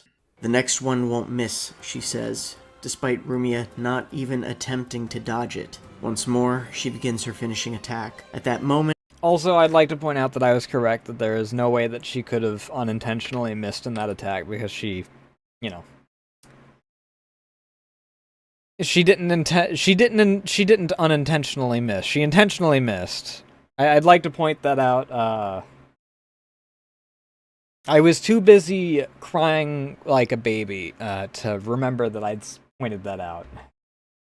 Rumia decides that she was happy. She imagines little Reimu in front of her, and in reaching out to touch her, she lands a mortal blow.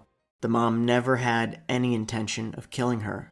Yukari stands on the sidelines, heartbroken, and in proper fashion, she breaks the barrier between audience and creation. Are you crying too, Gensokyo? She could be speaking to the world itself, or perhaps to the viewers. We watch the false Rumia fall apart, and then Mom tells real Rumia that it must have been hard being all alone, that she did a good job, and that she was sorry she lied. You can't die yet. You finally found what you were looking for. Reimu's mom was always just like Rumia, all alone, and finally, her mask breaks and falls off. Yeah. She is no longer able to hide. You and Reimu have already given me more than enough happiness.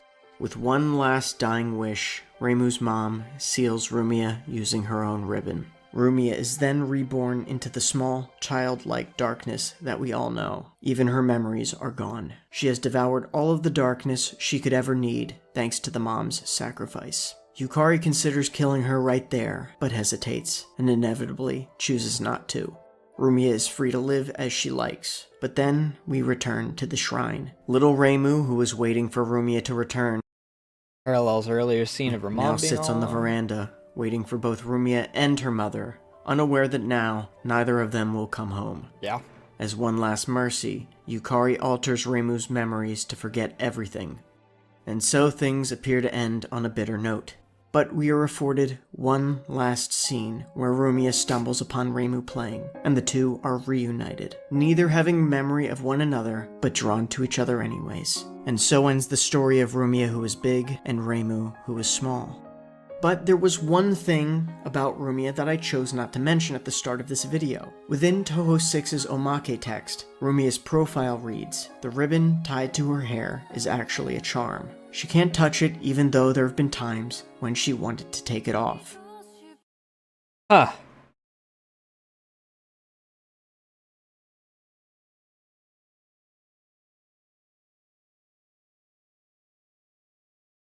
Huh. We were never given a formal explanation as to what this charm was, leaving fans to simply wonder. And so, someone wrote a story of just how she got that ribbon. Unanswered questions gave rise to ideas that could utilize canon in crafting a greater story. The half-finished piece on Zun's canvas was copied and finished with someone else's imagination. Reimu tells a very simple story. It doesn't have a profound message, and even the story beats are fairly predictable. But none of that really matters if it's executed well. And God bless it. considering how people still talk about it today, I would say that it probably was. Either that or it's because of the highly exploitable rain. Today, Can you I would not say that it freeze, probably please? was. Either that or it's because of the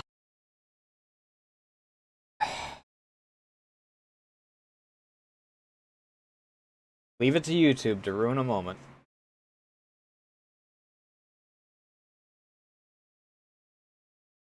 highly exploitable reimu faces. In contrast to my video essay where I liken the series to a fairy tale that inherently demands a happy ending, Toho manages to support darker interpretations all the same. Oh, son of a bitch, I'd forgotten about that.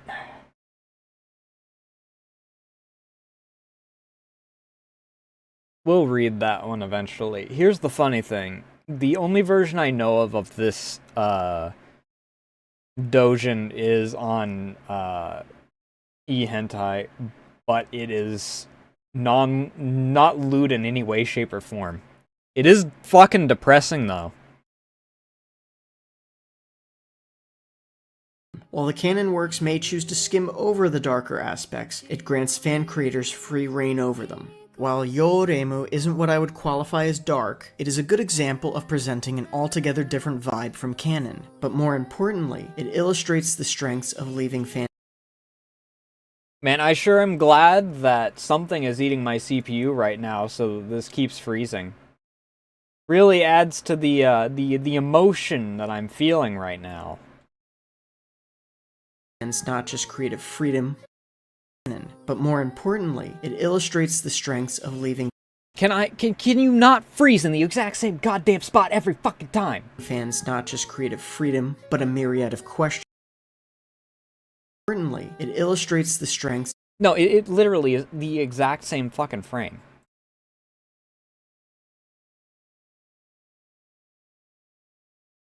Of leaving fans not just vibe from canon, but more importantly, it illustrates the strengths of leaving fans not just creative freedom, but a myriad of questions for them to present their own answers. This doesn't mean Zune should keep everything static. We may one day get answers. Also, I'd like to point out that means that YouTube was freezing because it was skipping like 10 seconds. Answers for some of these things. I think many people would love that. Gensokyo is a well-defined sandbox, but a sandbox nonetheless. It is an expansive canvas, yet one with vacant regions that allow creators to ask themselves what might fit there. They may paint freely without trampling on Izakaya.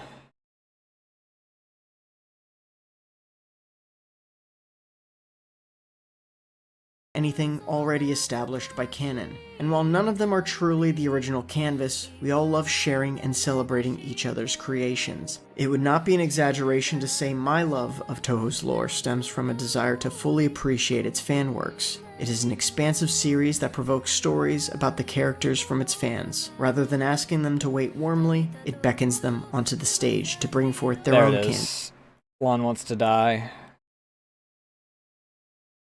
I'm not gonna spoil it because we'll probably read it at some point. I stumbled onto it like I don't know, 6 years ago or something like that, and I have it saved somewhere. Not like on my computer, but I have it bookmarked. And maybe inspire the next generation of creators to do the same. Oh shit. Someone pointing out that freaking Girls Last Tour might be kind of related. I mean, Yuri baiting with like extensive like. Yeah, okay. All right. That's gonna be it for me.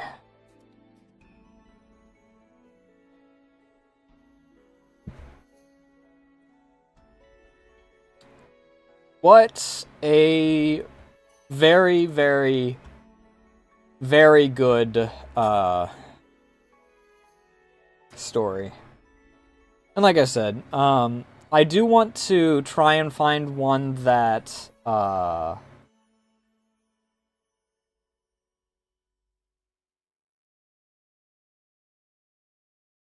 does the subbing or whatever similar to this one, where it puts it into the actual like bubbles. But we will eventually watch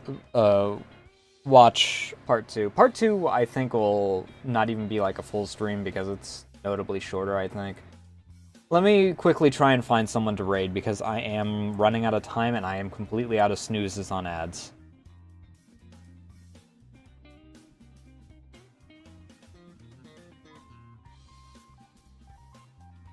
Let me see if anyone's in... Not that. I need category. See if anyone's in Toho Project that I'm following.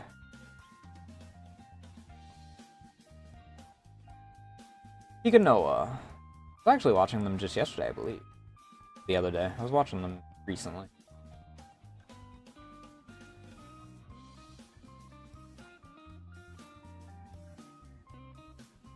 Let's get music going. I don't have the time to wait for this to load, so I'm going to have to hope that everything lines up properly. I'm going to start raid now. Okay, good. That raid is going through. Tomorrow's break day. I may stream on other site. You can keep track on...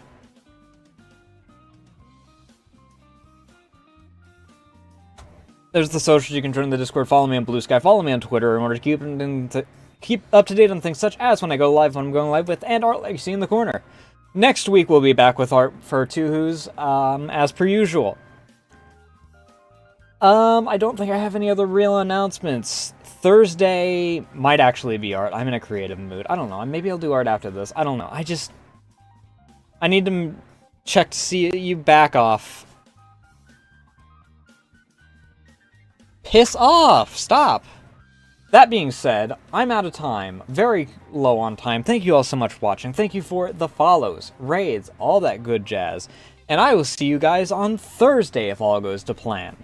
Love you all. Thank you all for joining me for crying for the first time on stream in a long time. Well, I guess that there was a little bit of crying going on during Healing Nature. But bye!